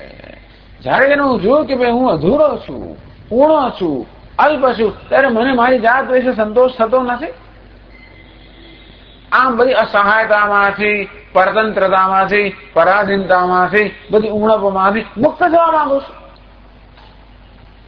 આ દુનિયાના કોઈ વિષયનું જ્ઞાન મને પરાધીનતામાંથી, ઉણપમાંથી, પરતંત્ર મુક્ત ના કરી શકે. આ વાત હું વારંવાર કહેતો હોઉં છું. અમારા સ્વામીજી મહારાજ પહેલી વાર અમેરિકા જયારે ગયા, સ્વામી સાંભળીને મને કહું છું, 1976 પહેલી વાર અમેરિકા ગયા. ત્યારે અમે ત્યાં અભ્યાસ કરતા બ્રહ્મચારીઓ, 2.5 મહિના અમેરિકાની યાત્રા કરીને આવ્યા. પછી અમે સ્વામીજીને પૂછ્યું કે મહારાજ, અમેરિકામાં અને ભારતમાં શું આપણને ફેર લાગ્યો? ત્યાંના લોકોમાં અને લોકોમાં શું ફેર લાગ્યો? તો મહારાજે બહુ સરસ વાત કરી. વિચાર, જે એમની નિરીક્ષણની સૂક્ષ્મતા તે ઉત્તમ છે. બહુ સરસ વાત કરી કે in America people are comfortably miserable. In India people are uncomfortably miserable. In America they are comfortably miserable. ટૂંકમાં ભારતમાં લોકો અગવડતા સહિત દુઃખી છે અને અમેરિકામાં સગવડતા સહિત દુઃખી છે. આ અગવડમાંથી સગવડતા થઈ શકે. હું અખ્યાતમાંથી વિખ્યાત બની શકું, નિર્ધનમાંથી ધનવાન બની શકું, એવું થઈ શકે. નિર્મળથી બળવાન બની શકું. પરંતુ હું દુઃખી, આ બધી વસ્તુઓમાં દુઃખને દૂર ના કરી શકે. માણસે માંથી પણ ના કરી શકે. કે દુઃખ દૂર કરવાની ક્ષમતા જ એમના એ માટે એ વસ્તુ નિર્માણ નથી થઈ. જે વસ્તુ જેનામાં નિર્મિત થઈ હોય એ વસ્તુ કરે. એટલે અગવડ જતી રહે અને સગવડ આપણને આપે,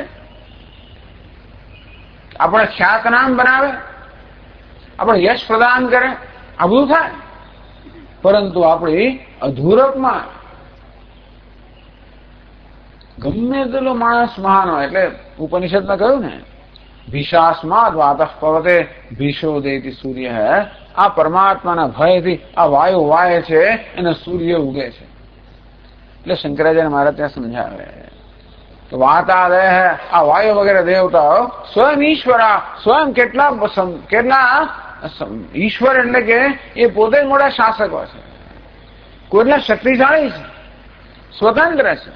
આવા સ્વતંત્ર શક્તિશાળી સ્વયં શાસકો હોતા પણ કેવી રીતે આજ્ઞાગીત સેવકોની જેમ પોતપોતાની કર્તવ્ય કરતા હોય છે, જાણે કે ભયભીત ના હોય.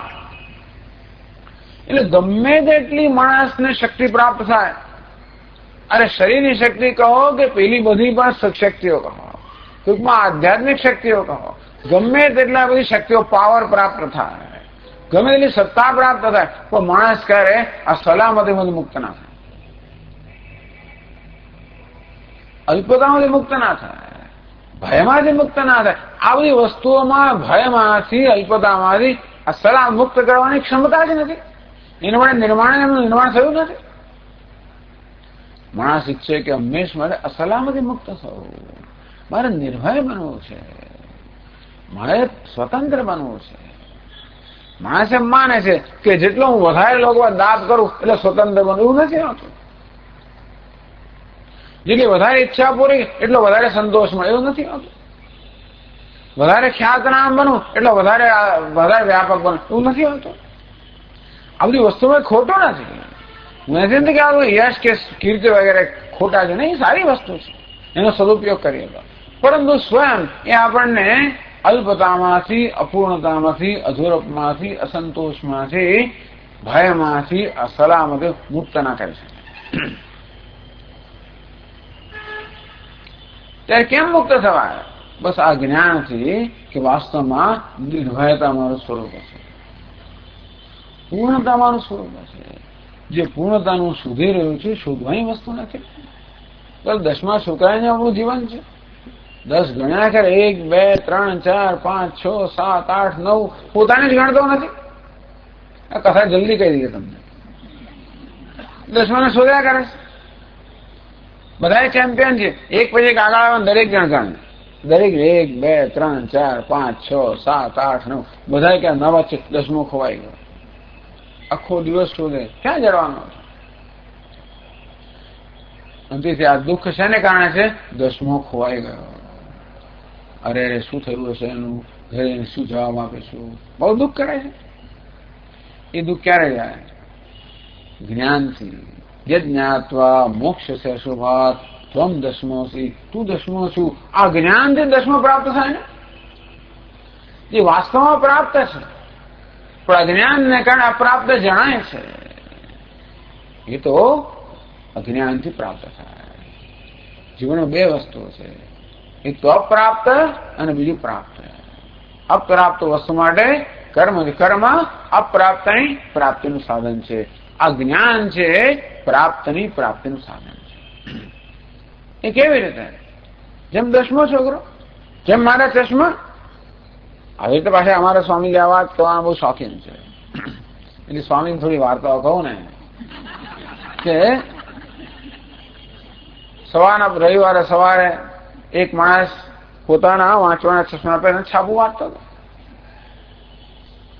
અચાનક મિત્ર આવી ચડે, એટલે એને ચશ્મા ઊંચે ચડાવી દીધા અને મિત્ર સાથે વાતો કરવા માંડ્યો. 10, 15, 20 મિનિટ મિત્ર બેઠો, જતો રહ્યો. પછી છાપું હાથમાં લ્યું, વંચાય નહીં, એટલે પછી ચશ્મા શોધવા માંડ્યા. ચશ્મા ક્યાં ગયા? એટલે હમણાં તો બધા ક્યાં મૂક્યા મેં, એમ કદાચ 4 બાજુ શોધવા મળે ને, અહીં જોયું ત્યાં જોયું, 5-7 મિનિટ શોધીને પછી ના જડે અખડાઈ ગયો ને બૂમા બૂમ કરવા માંડ્યો, જેમ સામાન્ય માણસો કરે એમ. અને પછી એની પત્નીએ સાંભળતી હતી અંદરથી, ને કશી બહુ દાદ ના આપી શરૂઆતમાં, બહુ બૂમા બૂમ ત્યારે થોડા બહાર આવી. શું તકલીફ છે તમને? 5, 7, 10, 15 વર્ષ થાય પછી આવી જઈએ તો વાતો થતી હશે મને લાગે એમ. શું તકલીફ છે? મારે ચશ્મા નહીં જડતા. ક્યાં મૂક્યા છે? અરે હમણાં તો હતા ચશ્મા, કોણ લઈ ગયો? કોણ આડાવડા મૂકી દે છે? તમે લોકોને અમને ટેવ જ પડી મારી વસ્તુ લઈ જાઓ, આમ બધો કકડાટ થવા માંડ્યો. એની પત્ની તમાશે જોયા જ કરે અને કશું દાદ ના આપે. વળી નસીબ આવી આવો કકડાટ ચાલ્યો થોડી વાર, એટલામાં નાનો દીકરો આવ્યો અને દીકરા બેટા મારે ચશ્મા જોયા છે? કયા ચશ્મા પપ્પા? મારે વાંચવાના ચશ્મા. એ દીકરો સમજ્યું કે હા શું તકલીફ છે. પપ્પા ચશ્મા હું લાવી આપું તો ખરો, બતાવું ખરો, એક શરતે, સાંજે મને સિનેમા જોવા જવા દેશો? જવા દઈશ, મને જલ્દી બતાવો ચશ્મા ક્યાં છે? પપ્પા એ ચશ્મા તો તમારા માથા પર જ છે. ત્યારે ઓહો, આ શું પ્રાપ્ત છે? પ્રાપ્તિ. આ પ્રાપ્ત નહીં પ્રાપ્ત, પણ અજ્ઞાનને કારણે જે પ્રાપ્ત છે અપ્રાપ્ત ભાષે છે અને જ્ઞાનથી પ્રાપ્ત છે. આવું કંઈક આપણા જીવનમાં છે, જે પ્રાપ્ત છે પણ અજ્ઞાનને કારણે અપ્રાપ્ત માનીએ છીએ. આમ જીવનમાં 2 પ્રકારની ઈચ્છાઓ છે. એ બધી ઈચ્છાઓ આવી નથી હોતી, બધી ઈચ્છા દૂર કરવી એવું નથી કહેતા આપણે. 2 પ્રકારની ઈચ્છાઓ છે. એક ઈચ્છા અપ્રાપ્તની ઈચ્છા, જે નથી એની ઈચ્છા, અને એ વસ્તુ માટે આપણે કર્મ કરવું પડે. પૈસા ના હોય તો પ્રયત્ન કરવો પડે, ઘર ના હોય પ્રયત્ન કરવો પડે, ખાવાનું ના હોય પ્રયત્ન કરવો પડે. એ કે ધ્યાન બાંધતી કશાથી મળે નહીં, એના માટે કામ કરવું પડે. ટૂંકમાં દેશમાં આપણે કહીએ અછત છે, ગરીબાઈ છે, નિરક્ષરતા છે, આ બધા પ્રશ્નો છે. આ બધાના ઉકેલ માટે કામ કરવું પડે. તો બીજો બીજા કયા પ્રકારની ઈચ્છા છે? આ ચશ્માની ઈચ્છા. એ કેવી ઈચ્છા છે? હું માનું છું કે મારી પાસે ચશ્મા નથી. એ ઈચ્છા કેવી છે? જે છે પણ નથી એમ માનું છું, એ પ્રકારની ઈચ્છા. પેલી બધી ઈચ્છાઓ કર્મથી પૂરી થાય, પણ આ ઈચ્છા ગમે તેનું કર્મ કરો, ગમે તે શોધખોળ કરો, એ પૂરી થવાની જ નથી. જે નથી એવો ભ્રમ હશે એમાં જન્મેલી ઈચ્છા. એ ઈચ્છા ક્યારેય પૂરી ના થાય. એ તો ભ્રમ દૂર થાય જયારે મને જ્ઞાન થાય કે ચશ્મા તો મારી પાસે જ છે, ત્યારે જ ઈચ્છા પૂર્ણ થાય. કેવી રીતે?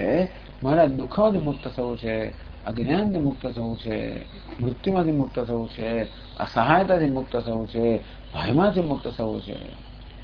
આ બધું માની લીધું છે કે હું ભયભીત છું, દુઃખી છું, મરતે છું, અજ્ઞાની છું. આ પ્રકારની મારા વિશેની માન્યતામાંથી આ બધી ઈચ્છાઓ જન્મી છે. પરંતુ મારા વિશેની આ બધી માન્યતાઓ ખોટી છે. વાસ્તવમાં પૂર્ણતા, આનંદ, સુખ કે અમરતા અમારું સ્વરૂપ હશે. યજ્ઞાત્વા મોક્ષ છે શુભાત, જે જ્ઞાન પ્રાપ્ત કરીને સર્વ અશુભમાંથી બંધન મુક્ત થશે. મારા રાજવિદ્યા કે બધી વિદ્યાઓની રાજા, જે વિદ્યા સાધ્ય આત્માનું જ્ઞાન પ્રાપ્ત કરવાને કારણે પછી કે જાણવું રહેતું નથી. કસ્મિન ભગવો વિજ્ઞાતે સર્વ વિજ્ઞાતમ ભવતી. હે ભગવાન, એવું શું છે જે જાણવાથી આ સર્વ જ્ઞાન પ્રાપ્ત થઈ જાય? એ પણ એક પ્રશ્ન છે. રાજવિદ્યા જે જાણવાથી સર્વ કાંઈ જણાઈ જાય.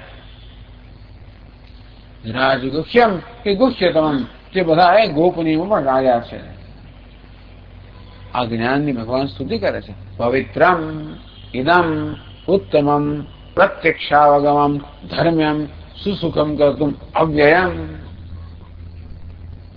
બડા સ્વામીજી અમારા કઈ જેમ પેલો સેલ્સમેન આવે અને પોતાની જે પોતાનો માલ હોય એને કેવા વખાણ કરે, ભગવાન એ પ્રકારે બળાવી ચડાવે ને કે કેટલા બધા વિશેષણો વાપરે છે. રાજવિદ્યા રાજગુહ્ય પવિત્રમ, કે એનું જ્ઞાન પવિત્ર છે, પાવન કરનારું છે. નહીં જ્ઞાન સદૃશમ પવિત્રમ્ય વિદ્યતે. આગળ ચોથા અધ્યાયમાં કહ્યું કે જ્ઞાન સમાન પાવન કરનારું જો કઈ જ નથી. ભાઈ કયા બધાને અપવિત્રતા મારામાં છે? આ જ્ઞાન જ મોટી અપવિત્રતા છે. એમાંથી પછી આ રાગ દ્વેષ કહો, કામ ક્રોધ કહો, આ બધી મલિનતાઓ અપવિત્રતા એમાંથી જન્મેલી છે. બીજી કઈ અપવિત્રતા? બીજી બધી કહેવાય બે આ સ્પર્શ અસ્પર્શ વગેરે, પણ ખરી અપવિત્રતા કઈ છે? આ મનનો મેં કામ ક્રોધ લોભ વગેરે બધા આંતરિક શત્રુઓ એ શેમાંથી જન્મે? એ તો અજ્ઞાનની ઉપજ છે. જો પાંડવો અને કૌરવો વચ્ચે યુદ્ધ ચાલે છે તો કૌરવો કોના પુત્ર છે? ધૃતરાષ્ટ્રના પુત્ર છે. ધૃતરાષ્ટ્ર કેવાય છે? જન્મથી અંદર છે, અજ્ઞાનના પુત્ર છે. એટલા જ માટે આ બધા આસુરી સંપત્તિના માત્ર વાચકો, આસુરી સંપત્તિના પ્રતિનિધિઓ છે. અપવિત્રતા કોને કહેવાય? મૃત્યુના પવિત્રતા કહેવાય, દુઃખના પવિત્રતા કહેવાય, અજ્ઞાનના પવિત્રતા કહેવાય, એને કારણે જન્મેલા રાગ દ્વેષના પવિત્રતા કહેવાય. પવિત્રમ, ભગવાન કહે છે કે આ જ્ઞાન પ્રાપ્ત કરવાથી, તારી જાતને વાસ્તવિક જાણવાથી આ બધા પ્રકારની અપવિત્રતાથી મુક્ત થઈ જઈશ. આ તને પવિત્ર કરનારું જ્ઞાન છે. ઇદમ ઉત્તમમ, આ જ્ઞાન ઉત્તમ છે, સર્વશ્રેષ્ઠ જ્ઞાન છે. પ્રત્યક્ષાવગમમ, મારે આ તો બહુ અઘરું હશે, પણ આ જ્ઞાન બ્રહ્મ જ્ઞાન આત્માનું જ્ઞાન તો કેવું હશે? મને ખબર કેમ પડે સ્વામી કે મને જ્ઞાન થયું? થોડી ખબર કેમ પડે કે મને મોક્ષમાં? પ્રત્યક્ષાવગમમ, ભગવાન કે પ્રત્યક્ષ છે. તું જાણે કે તને જ્ઞાન થયું. અત્યારે જેમ તું જાણે છે કે મને જ્ઞાન નથી, એ રીતે પ્રત્યક્ષ જાણે કે હું મને જ્ઞાન થયું. કારણ કે આત્મા પ્રત્યક્ષ છે, અપરોક્ષ છે. અંતેથી એનું જ્ઞાન પણ અપરોક્ષ છે. પ્રત્યક્ષાવગમમ ધર્મ્યમ, ધર્માત અનપેતમ. ભગવાન કે આ જ્ઞાન કેવું છે? ધર્મ્યમ, ધર્મને અનુરૂપ છે. ભગવાન ધર્મ શબ્દનો પ્રયોગ કરે છે. તો આ જ્ઞાનને ધર્મ કહ્યું કારણ કે ખરેખરો ધર્મ કોણ છે ખબર છે? ધર્મ શબ્દનો અર્થ કરે છે ધારણાત ધર્મ. જે બધાને ધારણ કરે એનું નામ ધર્મ. તો જગતને કોણ ધારણ કરે છે? ભગવાન પોતે જ વર્ણન કરશે. સમગ્ર જગતને ધારણ કરનાર હું છું. સચ્ચિદાનંદ પરમાત્મા, આ બધું અસ્થિ ભાગે પ્રિય, આમ ખરેખર જગતને ધારણ કરનાર પરમાત્મા છે. 7મા અધ્યાયમાં કહ્યું મયી સર્વમિદં પ્રોતમ સૂત્રે મણિગણા એવ. જેમ પેલા માળા પહેરાવી છે પુષ્પની, અનેક બધા ફૂલો જેમ સૂત્રમાં પરોવાયેલા હોય, આ બધા ફૂલને ધારણ કરનાર દોરો સૂત્ર છે. આ પ્રત્યેક પુષ્પ એકબીજા કરતા અલગ અલગ હોય. આ તો જાણે એક જ એમ માનો કે પેલી વનમાળા. ભગવાન કૃષ્ણ જયારે જાય ગાયો ચરાવવા, જોડે બધા ગોવાળો જતા હોય, ત્યારે ગોવાળો ભગવાનના મિત્રોના ભક્તો તો ખરા જ, એટલે વનમાં જાય એટલે સારા સારા પુષ્પો દેખાય ને બધા ચૂંટી લે. મોટા મોટા સરસ સરસ, દેખાવમાં સુંદર હોય, રંગમાં સુંદર હોય, સુગંધ લઈ લે અને બધા માળા પરોવે. એમાં પછી કઈ એવું વ્યવસ્થા ના હોય. ત્યારે આપણા પેલા માળીઓની જેમ આવી બધી વ્યવસ્થિત ના હોય. જે ફૂલ હાથમાં આવે બધા ને ભાઈ ભગવાન એમાં વનમાળા એટલે હવે તો વનના પુષ્પોની માળા એ દરેક પુષ્પ એકબીજા જુદું હોય, રંગ જુદો હોય, રૂપ જુદું હોય, પણ ધારણ કરનાર સૂત્ર એક જ છે. તેવી રીતે સમગ્ર નામ રૂપાત્મક જગતને ધારણ કરનાર એક સૂત્ર છે. પરમાત્મા એ સૂત્ર છે, પણ એ જ વાસ્તવિક ધર્મ છે. ધર્મ શબ્દનો મુખ્ય અર્થ તો પરમાત્મા જ થાય, આપણે જોઈશું. એટલા જ માટે પરમાત્માની પ્રાપ્તિના સાધનને ધર્મ છે. જેમ દિલ્હી એ આપણું ધ્યેય છે, કોઈ દિલ્હી જનારી ટ્રેને દિલ્હી મેં ક્યાં ને એટલે ક્યારેક સાધનને પણ સાધ્યનું નામ આપવામાં આવે તેવી રીતે પરમાત્મા રૂપી ધર્મને પ્રાપ્ત કરનાર સાધનને પણ ધર્મ કહેવાય. પરમાત્મા શાની પ્રાપ્ત થાય? હમણાં જ નિત્ય પ્રાપ્ત છે, જ્ઞાનથી પ્રાપ્ત માટે આ જ્ઞાન ધર્મ થયો. આ જ્ઞાન પરમાત્મા રૂપી ધર્મની પ્રાપ્તિનું સાધન હોવાને કારણે આ જ્ઞાનને પણ ધર્મ કહેવાય. ધર્મ એનો અર્થ એ થયો કે આપણા જીવનનું મુખ્ય ધર્મનો બીજો થાય કર્તવ્ય. આપણો જીવન મુખ્ય ધર્મ કયો, મુખ્ય કર્તવ્ય કયું તો કે જ્ઞાન પ્રાપ્ત કરવું મુખ્ય કર્તવ્ય મનુષ્ય. यह चेद वेदित अथ सत्यमस्ति नो चेदी वेदित महती विनष्टि. जયારે આ મનુષ્ય દેહ પ્રાપ્ત થયો અને જો આ જ્ઞાન પ્રાપ્ત થાય તો જીવન સાર્થક છે, ન થયું તો મહાન વિનાશ આપણે રાહ જોઈ રહ્યા છે. અને ખરેખર તો મનુષ્ય જીવનનો મુખ્ય ધર્મ આ જ્ઞાન પ્રાપ્ત કરવો.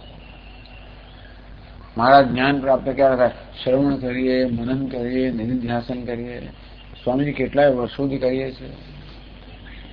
यतन्तो योगिनश्चैनं पश्यन्त्यात्मन्यवस्त्रं यतन्तोप्यकृतात्मानः नैनं पश्यन्ति अचेतसः.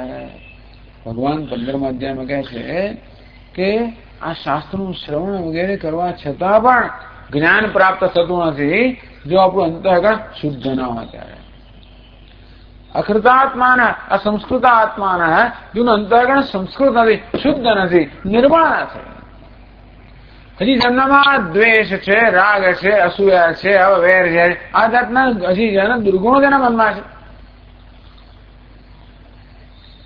એ જ્ઞાન પ્રાપ્ત કરવાનું સાધન કયું? શુદ્ધ અંતઃકરણ. એટલે શુદ્ધ અંતઃકરણ પ્રાપ્ત એ પણ આપણો ધર્મ છે.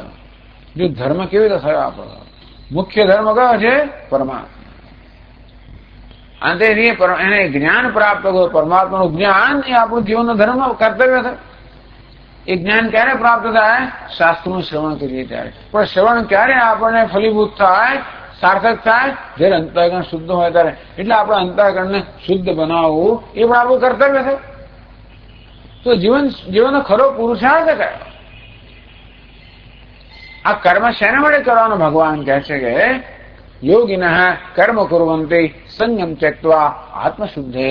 ભગવાન કહે છે કે જે યોગી લોકો છે, વિવેકી મનુષ્ય છે. અવિવેકી લોકો હોય છે એ તો આ દુન્યવી સિદ્ધિઓ પ્રાપ્ત કરવા જાત જાતના કર્મ કરે. પણ યોગીઓ જે વિવેકી લોકો છે એ જાણે છે કે જીવનમાં પ્રાપ્ત કરવાનું કઈ નથી. જે પ્રાપ્ત કરવા માંગુ છે પ્રાપ્ત જ છે. એ પરમાત્માની પ્રાપ્તિમાં જ અવરોધરૂપ છે. આ બધા રાગ દ્વેષ વગેરે એને દૂર કરવાના છે. તેથી વિવેકીજનો પોતાના કર્મનો ઉપયોગ અપ્રાપ્તની પ્રાપ્તિ માટે નહીં, પરંતુ આ રાગ દ્વેષની નિવૃત્તિ માટે કરે છે. યોગિનઃ કર્મ કુર્વન્તિ સંયમ ત્યક્ત્વા આત્મશુદ્ધે. અંતઃકરણની શુદ્ધિ કરવી એ ધર્મ થયો. એ કેમ થાય? તો કર્મ કરવાથી, કર્તવ્ય કર્મ કેવી રીતે?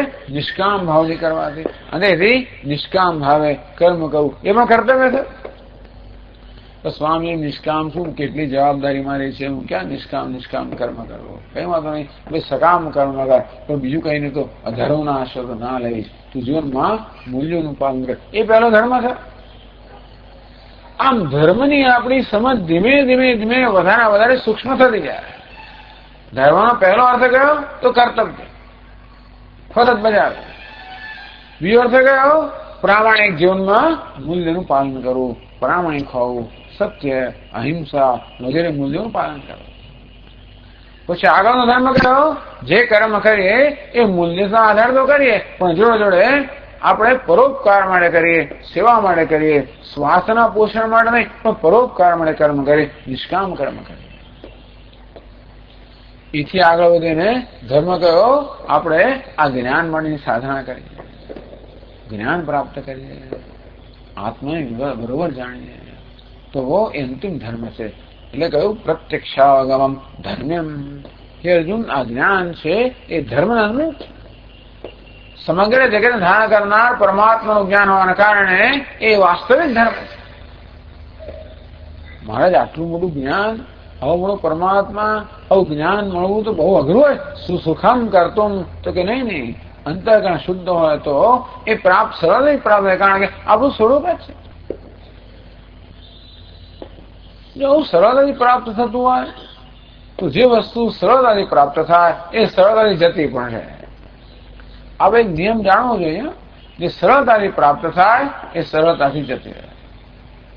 આપણે હંમેશા એક એવી ઈચ્છા રહે કે આપણને કંઈક જો ગુરુજી કે પીછું ફેરવી દે, કે હાથ બાદ મૂકી દે, કે સ્પર્શ કરે અને પ્રાપ્ત થઈ જાય.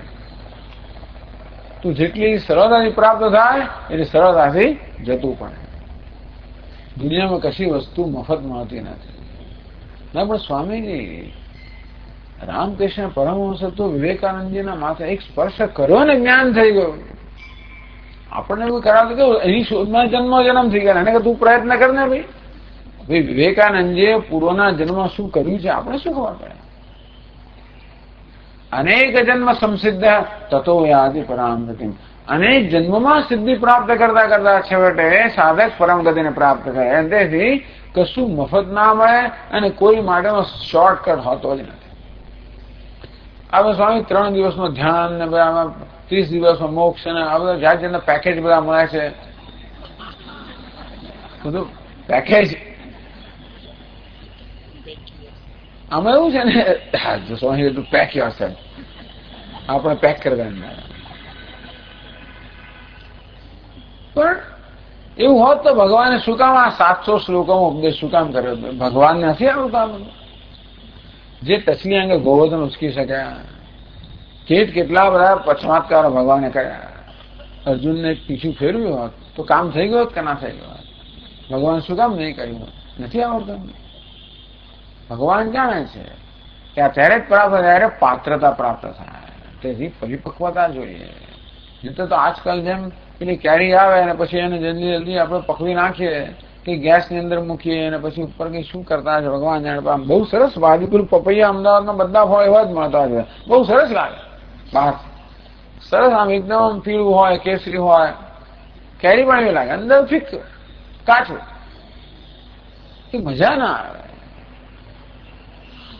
તેથી અમારા બડા સ્વામી હંમેશા એ કે દરેક કુદરતમાં દરેક વસ્તુ હંમેશા ધીમે ધીમે થતી હોય તો જ એની સુંદરતા હોય.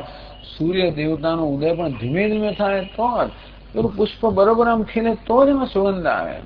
તો ઘણી વાર મોટા સ્વામી સાથે બધા સાધકો આવે, ભક્તો આવે, એમને સારા પુષ્પ અર્પણ કરવા હોય, કમળ અર્પણ કરવું હોય તો લઈને બધા આમ કરી લાવે, ખોલી લાવે. You open it, you forced it. ટૂંકમાં આ ફૂલ એટલે બળજબરીથી ખોલ્યું છે ને, એની જાતે જયારે ખુલે, જયારે ખીલે ત્યારે એમાં જે શ્વાસ હોય, જે સુંદરતા હોય એ બળજબરી ક્યારેય મળે. બળજબરી શું જીવનમાં?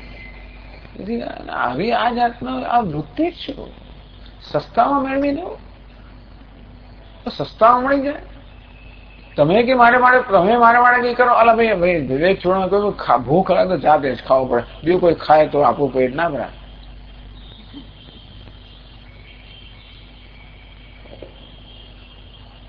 પણ સુસુખમ કરતું અવ્યયમ. ભગવાન કે આ ફળ કેવું છે? અવ્યયમ. આનું ફળ તો એવું છે કે મળ્યા પછી ક્યારે પણ કાંઈ નિત્ય પ્રાપ્ત છે. જે વસ્તુ પ્રાપ્ત થાય એ ક્યારેક જતી રહે, પાછું જે નિત્ય પ્રાપ્ત છે. અજ્ઞાનને કારણે અપ્રાપ્ત માનું છું. તેથી અવ્યયમ, આ મોક્ષ તો આપણું સ્વરૂપ જ છે. આપણે નિત્ય મુક્ત છીએ. આપણે સ્વતંત્રતા એટલી ગમે છે કે મુક્તિ માટે આટલું નાનું બાળક છે પણ આમ આંગળી છોડાઈને ચાલવા ઈચ્છે, એને પણ સ્વતંત્રતા ગમે છે. કોઈને પરતંત્ર ના ગમે. એ આપણું સ્વરૂપ છે. એટલે મોક્ષ એ આત્માનું સ્વરૂપ જ છે, નિત્ય પ્રાપ્ત છે. એના માટે એ જો પ્રાપ્ત કરવાનું હોત એમ ના માનવું કે જ્ઞાનથી મોક્ષ પ્રાપ્ત થયો, એવું ના થાય. એવું નથી કે આ દસમાનો ઉપદેશી દસમો પ્રાપ્ત થયો. દસમો તો હતો જ, આ ચશ્મા તો હતા જ, મળ્યા નથી. જાણે કે મળ્યા, જે મળેલું છે જ મળતું હોય છે. અંતે રીતે મોક્ષ નિત્ય પ્રાપ્ત છે. જ્ઞાનથી માત્ર પેલું આવરણ દૂર થાય. અંતેથી જે પ્રાપ્ત છે એ અમે પ્રાપ્ત કરીએ. સુસુખમ કર્તુમધ્ય. આ પ્રકારે 2 શ્લોકોમાં ભગવાને જ્ઞાનની ખૂબ પ્રશંસા કરી.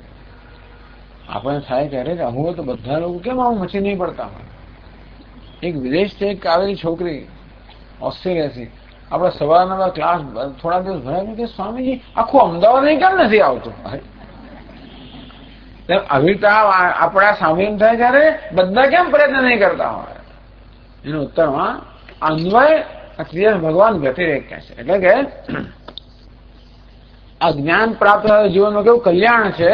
ન થાય તો કારણ કે આપણે એમ કે સ્વામીજી આપણે કોઈને ઘણી પ્રશંસા કરીએ કે જો તું કોલેજમાં જઈશ તો આમ થશે તેમ થશે. કાકા કેવા એન્જિનિયર થયા, તું પણ આમ થઈશ, પેલો થઈશ, પણ પેલું બધું પ્રવચન કે મારે નથી જોઈતું, મારે ધનવાન થવું જ નથી, મારે આમ જોઈતું જ નહીં. પછી શું કરીએ? મને કહેવાનું પડે કે નહીં મળે પણ જો પેલો જો રસ્તા પર લારી ખેંચે એ તારે ખેંચવી પડશે. અન્વય ને વ્યતિરેક આ પ્રાપ્ત કરે શું લાભ છે અને એ ન મળે તો શું ગેરલાભ છે પણ જાણવો જોઈએ. તો 3 શ્લોકમાં ભગવાન એ વાત કરે છે કે જ્ઞાન જે પ્રાપ્ત ન થાય તો કેવો ગેરલાભ છે. જયારે મોટી બીસી ઊંચેથી બોલાય.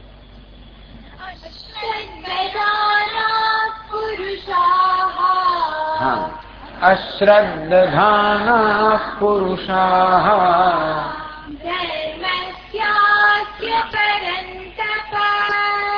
ધર્મસ્યાસ્ય પરંતપ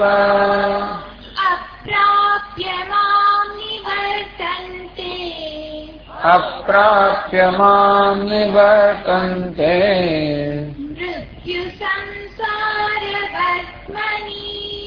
મૃત્યુ સંસાર વર્ત્મનિ.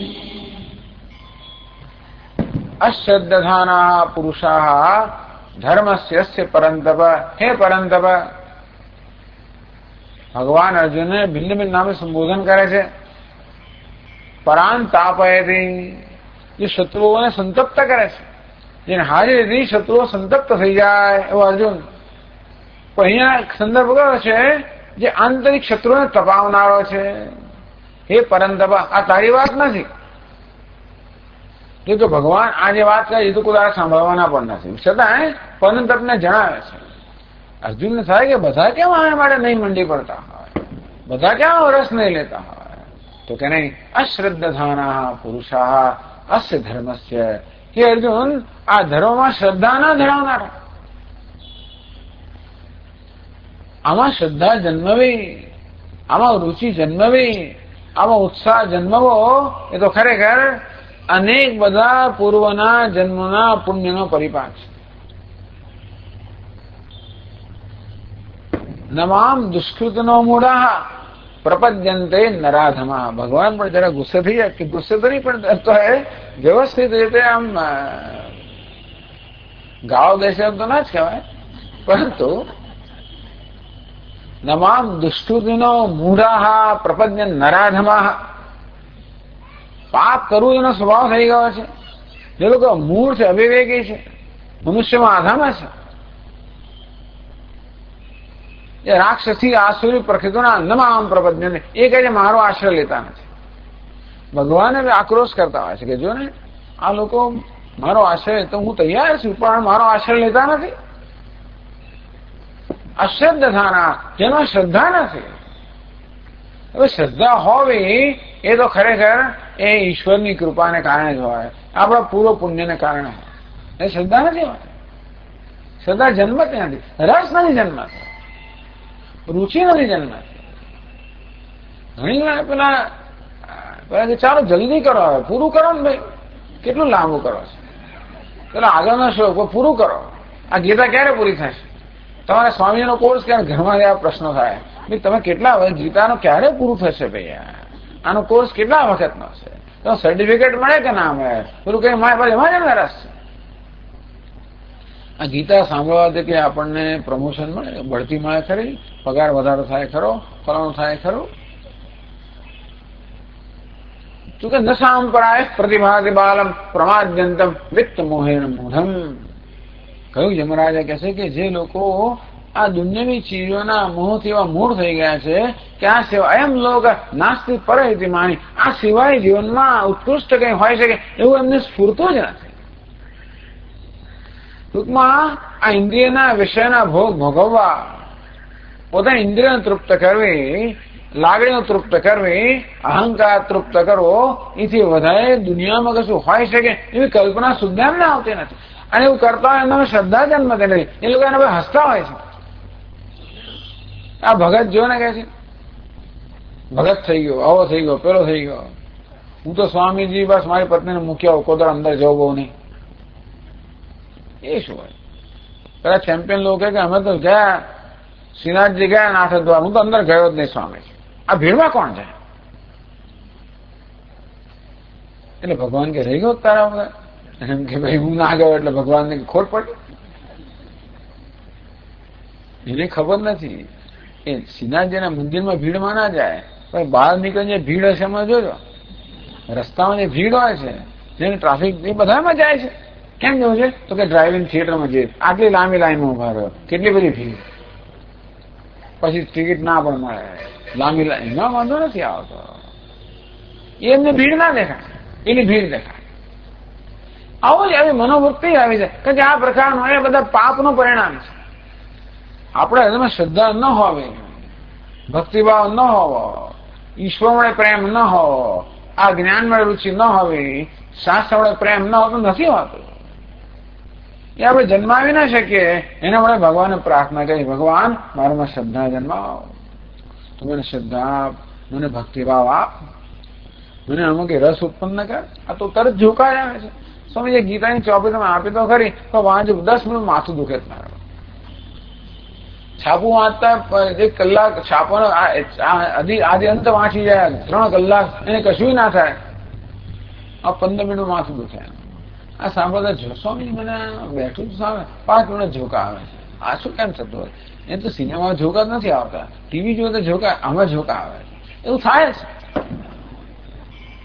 અશ્રદ્ધાના પુરુષા કેટલાક આવી રીતે કમભાગ્ય પુરુષ હશે જેમાં શ્રદ્ધા નથી જેના ભક્તિભાવ નથી જેમના આમાં રસ પડતો જ નથી જેમાં આમાં જે લોકો આમાં માનતા જ નથી કે આવું તો હોય ભગવાન શું હોય શેનો ભગવાન કોણ કહ્યું ભગવાન ભગવાન હોય તો આવું કરે આવું જગત રહેશે આમ કરે બસ એમને એવું જ દે દુનિયામાં ભૂખમારો કેમ છે અન્યાય કેમ છે પેલું કેમ એ જ દેખાય બીજું કે દેખાય જ નહીં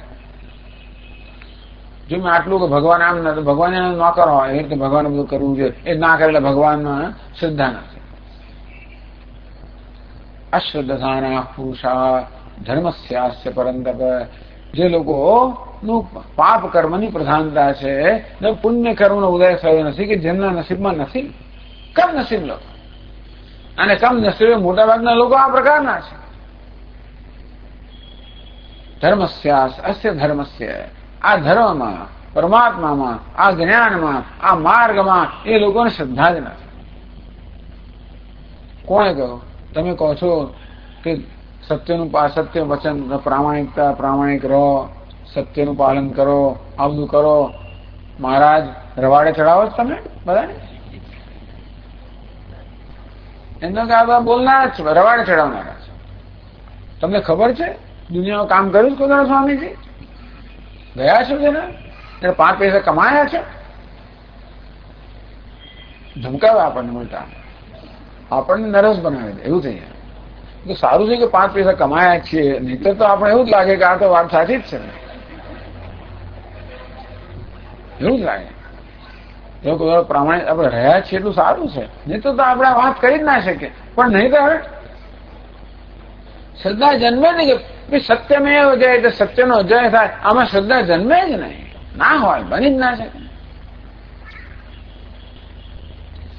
એટલે આવી જાતના શાસ્ત્રના વાક્યો સાંભળે અને કેટલાકને આનંદ થાય કે શું વાત છે હું બ્રહ્મ છું, આ સ્વરૂપ પરમાત્મા છે, કેવું સુંદર.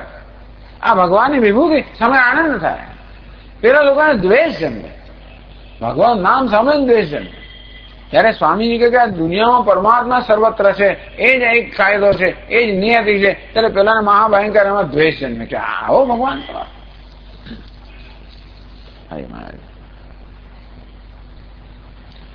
અશ્રદ્ધાના પુરુષા ધર્મસ્યાસ્ય પરંતપ. હે પરંતપ, આ ધર્મને શ્રદ્ધા નથી, ભક્તિભાવ નથી, રુચિ નથી. એ લોકો તો અહીંયા આવીને સીધા સીધા ચાલે જાય છે. ટૂંકમાં અપ્રાપ્ય મામ નિવર્તનતે મૃત્યુ સંસાર વર્તમની. આ જીવનમાં આવે છે ખરા, મામ અપ્રાપ્ય નિવર્તનતે, મને પ્રાપ્ત કર્યા વગર જ પાછા ફરી જાય છે. મૃત્યુ સંસાર વર્તમની, મૃત્યુયુક્ત સંસાર. આ સંસાર જે મૃત્યુથી ભરેલો જે છે, એમાં આવે ને એ બધા અનુભવ કરીને એમ કોરાનું કોરા પાસે જતા રહે છે. મને પ્રાપ્ત કર્યા વગર, મને પ્રાપ્ત કરવાનો પ્રશ્ન જ નથી. વાસ્તવમાં મને પ્રાપ્ત કરવાનું સાધન ભક્તિ એ કશું પ્રાપ્ત કર્યા વગર એમને એમ જ આ સંસાર વિદાયેલા છે. એટલે ભગવાન કહો કે ઘણા બધા લોકો છે જે લોકોમાં શ્રદ્ધા નથી, જેમાં ભક્તિભાવ નથી, જેને કારણે જે લોકો આમાં કોઈ રસ લેતા નથી. શ્રવણાય આપી બહુ વીર્યમાં લભ્ય, શ્રવંતો બી બહુ એમને વિદ્યુ. કઠોપનિષદમાં કહ્યું કે મોટા ભાગના લોકોને તો આ તત્વનું શ્રવણ કરવામાં મહત્વ જ નથી, એ બધું સદભાગ્ય જ નથી. અને બીજા કેટલાય લોકો સાંભળ્યા પછી પણ એમના લોકો ઉતરતું નથી. તો એટલે હે અર્જુન, આ તો બહુ મહાન રહસ્ય છે, ઉત્તમ અત્યંત મૂલ્યવાન છે. માટે આમાં શ્રદ્ધા હોવી જોઈએ, શ્રદ્ધાપૂર્વક શ્રવણ કરવું જોઈએ. આ રીતે પહેલા 3 શ્લોકમાં આ 9મા અધ્યાયમાં ભગવાન ભૂમિકા રચે છે.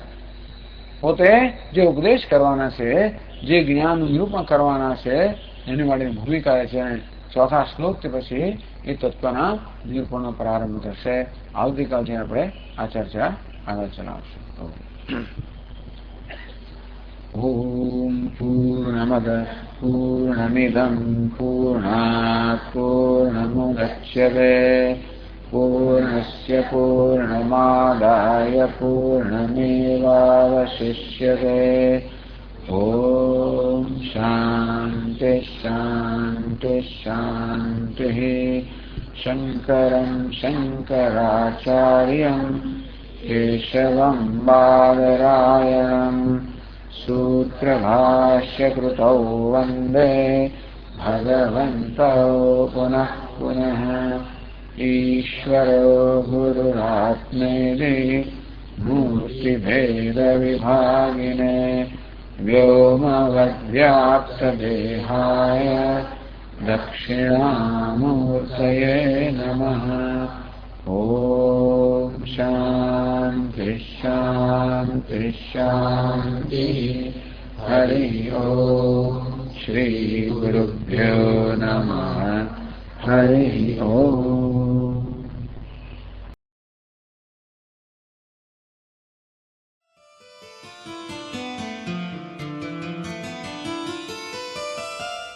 नवमोऽध्यायः. अथ नवमोऽध्यायः. श्रीभगवानुवाच. श्रीभगवानुवाच. इदं तु ते गुह्यतमम्. इदं तु ते गुह्यतमम्. प्रवक्ष्याम्यनसूयवे. प्रवक्ष्याम्यनसूयवे. ज्ञानं विज्ञानसहितम्. ज्ञानं विज्ञानसहितम्. यज्ञात्वा मोक्ष्यसे शुभात्. यज्ञात्वा मोक्ष्यसे शुभात्. राजविद्या राजगुह्यम्. राजविद्या राजगुह्यम्. पवित्रमिदमुत्तमम्. पवित्रमिदमुत्तमम्. प्रत्यक्षावगमन् धर्म्यम्. प्रत्यक्षावगमन् धर्म्यम्. सुसुखं कर्तुमव्ययम्. सुसुखं कर्तुमव्ययम्.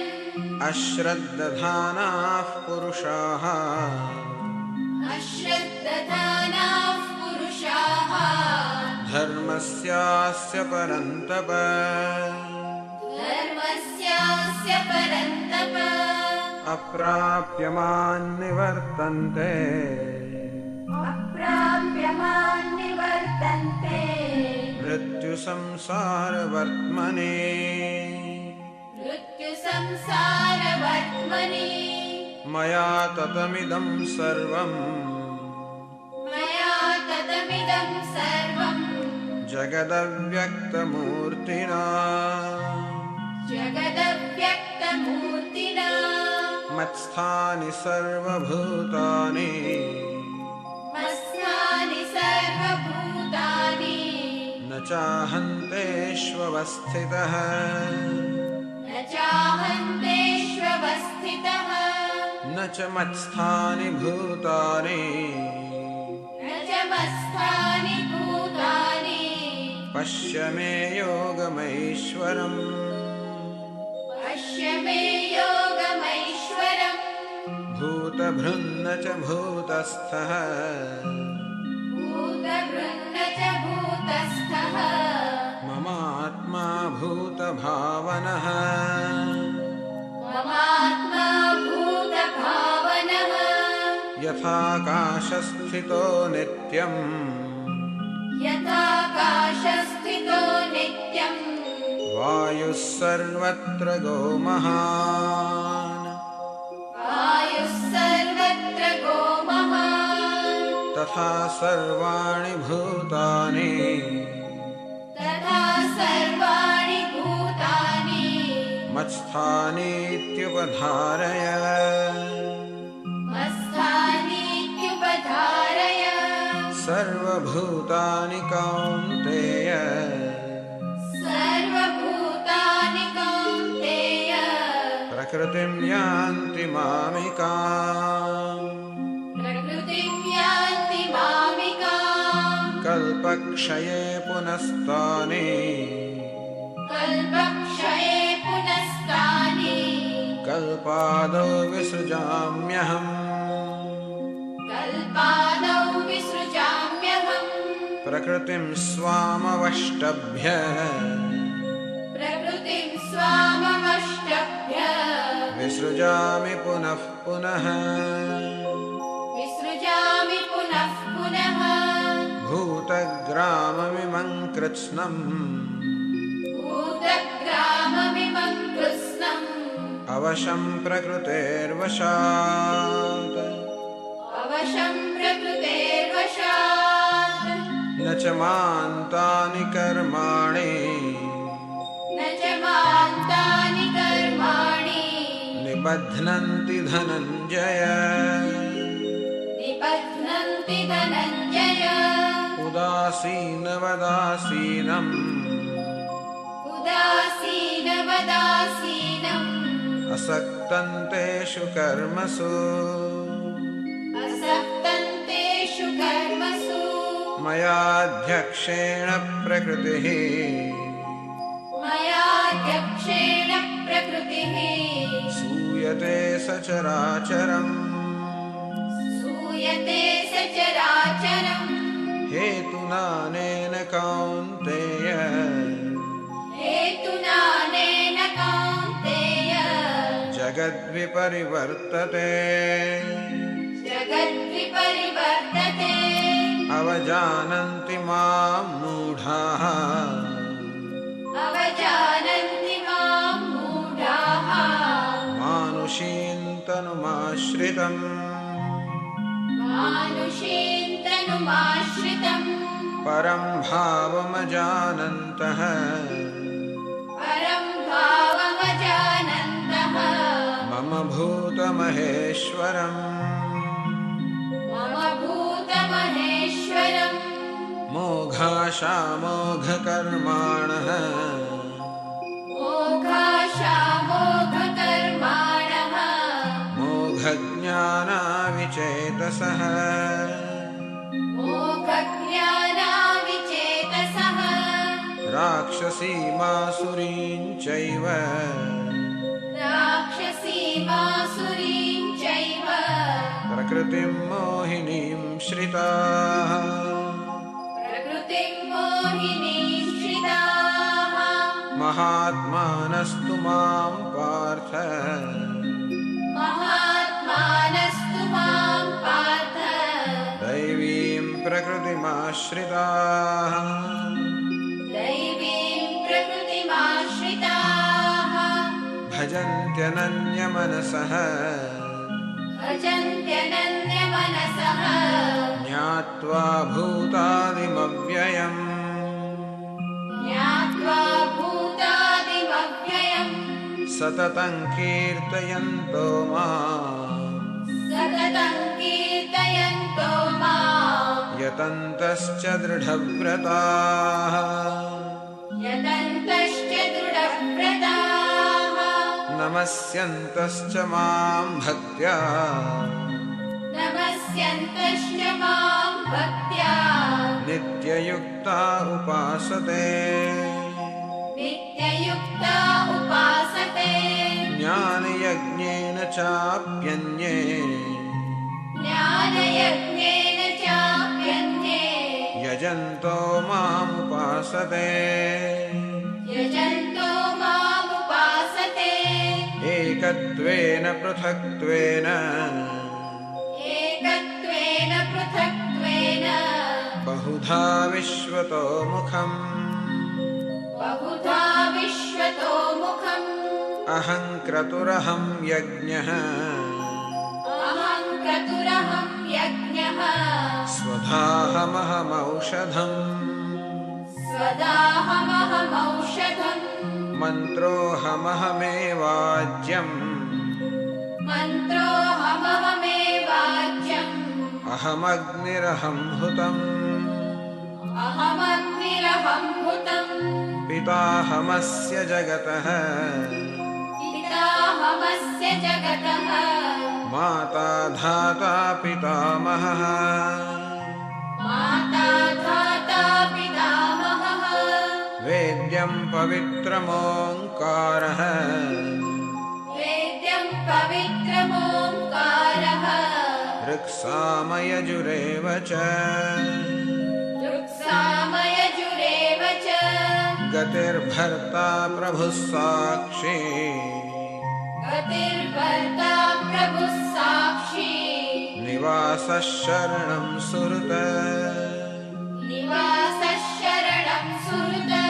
प्रभवः प्रलयस्थानम् प्रभवः प्रलयस्थानम् निधानं बीजमव्ययम् निधानं बीजमव्ययम् तपाम्यहमहं वर्षम् तपाम्यहमहं वर्षम् निगृह्णाम्यत्सृजामि च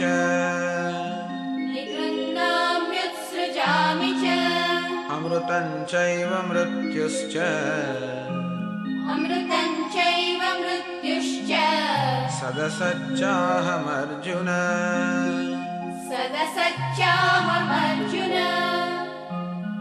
त्रैविद्या मां सोमपाः पूतपापाः त्रैविद्या मां सोमपाः पूतपापाः यज्ञैरिष्ट्वा स्वर्गतिं प्रार्थयन्ते यज्ञैरिष्ट्वा स्वर्गतिं प्रार्थयन्ते ते पुण्यमासाद्य सुरेन्द्रलोकम् ते पुण्यमासाद्य सुरेन्द्रलोकम् अश्नन्ति दिव्यान् दिवि देवभोगान् अश्नन्ति दिव्यान् दिवि देवभोगान् ते तं भुक्त्वा स्वर्गलोकं विशालम् ते तं भुक्त्वा स्वर्गलोकं विशालम् क्षीणे पुण्ये मर्त्यलोकं विशन्ति क्षीणे पुण्ये मर्त्यलोकं विशन्ति एवं त्रयी धर्ममनुप्रपन्नाः एवं त्रयी धर्ममनुप्रपन्नाः गतागतं कामकामा लभन्ते गतागतं कामकामा लभन्ते अनन्याश्चिन्तयन्तो माम् अनन्याश्चिन्तयन्तो माम् ये जनाः पर्युपासते ये जनाः पर्युपासते तेषाम् नित्याभियुक्तानाम् तेषां नित्याभियुक्तानां योगक्षेमं वहाम्यहम् योगक्षेमं वहाम्यहम् येऽप्यन्यदेवता भक्ताः येऽप्यन्यदेवता भक्ताः यजन्ते श्रद्धयान्विताः यजन्ते श्रद्धयान्विताः तेऽपि मामेव कौन्तेय तेऽपि मामेव कौन्तेय यजन्त्यविधिपूर्वकम् यजन्त्यविधिपूर्वकम् अहं हि सर्वयज्ञानाम् अहं हि सर्वयज्ञानां भोक्ता च प्रभुरेव च भोक्ता च प्रभुरेव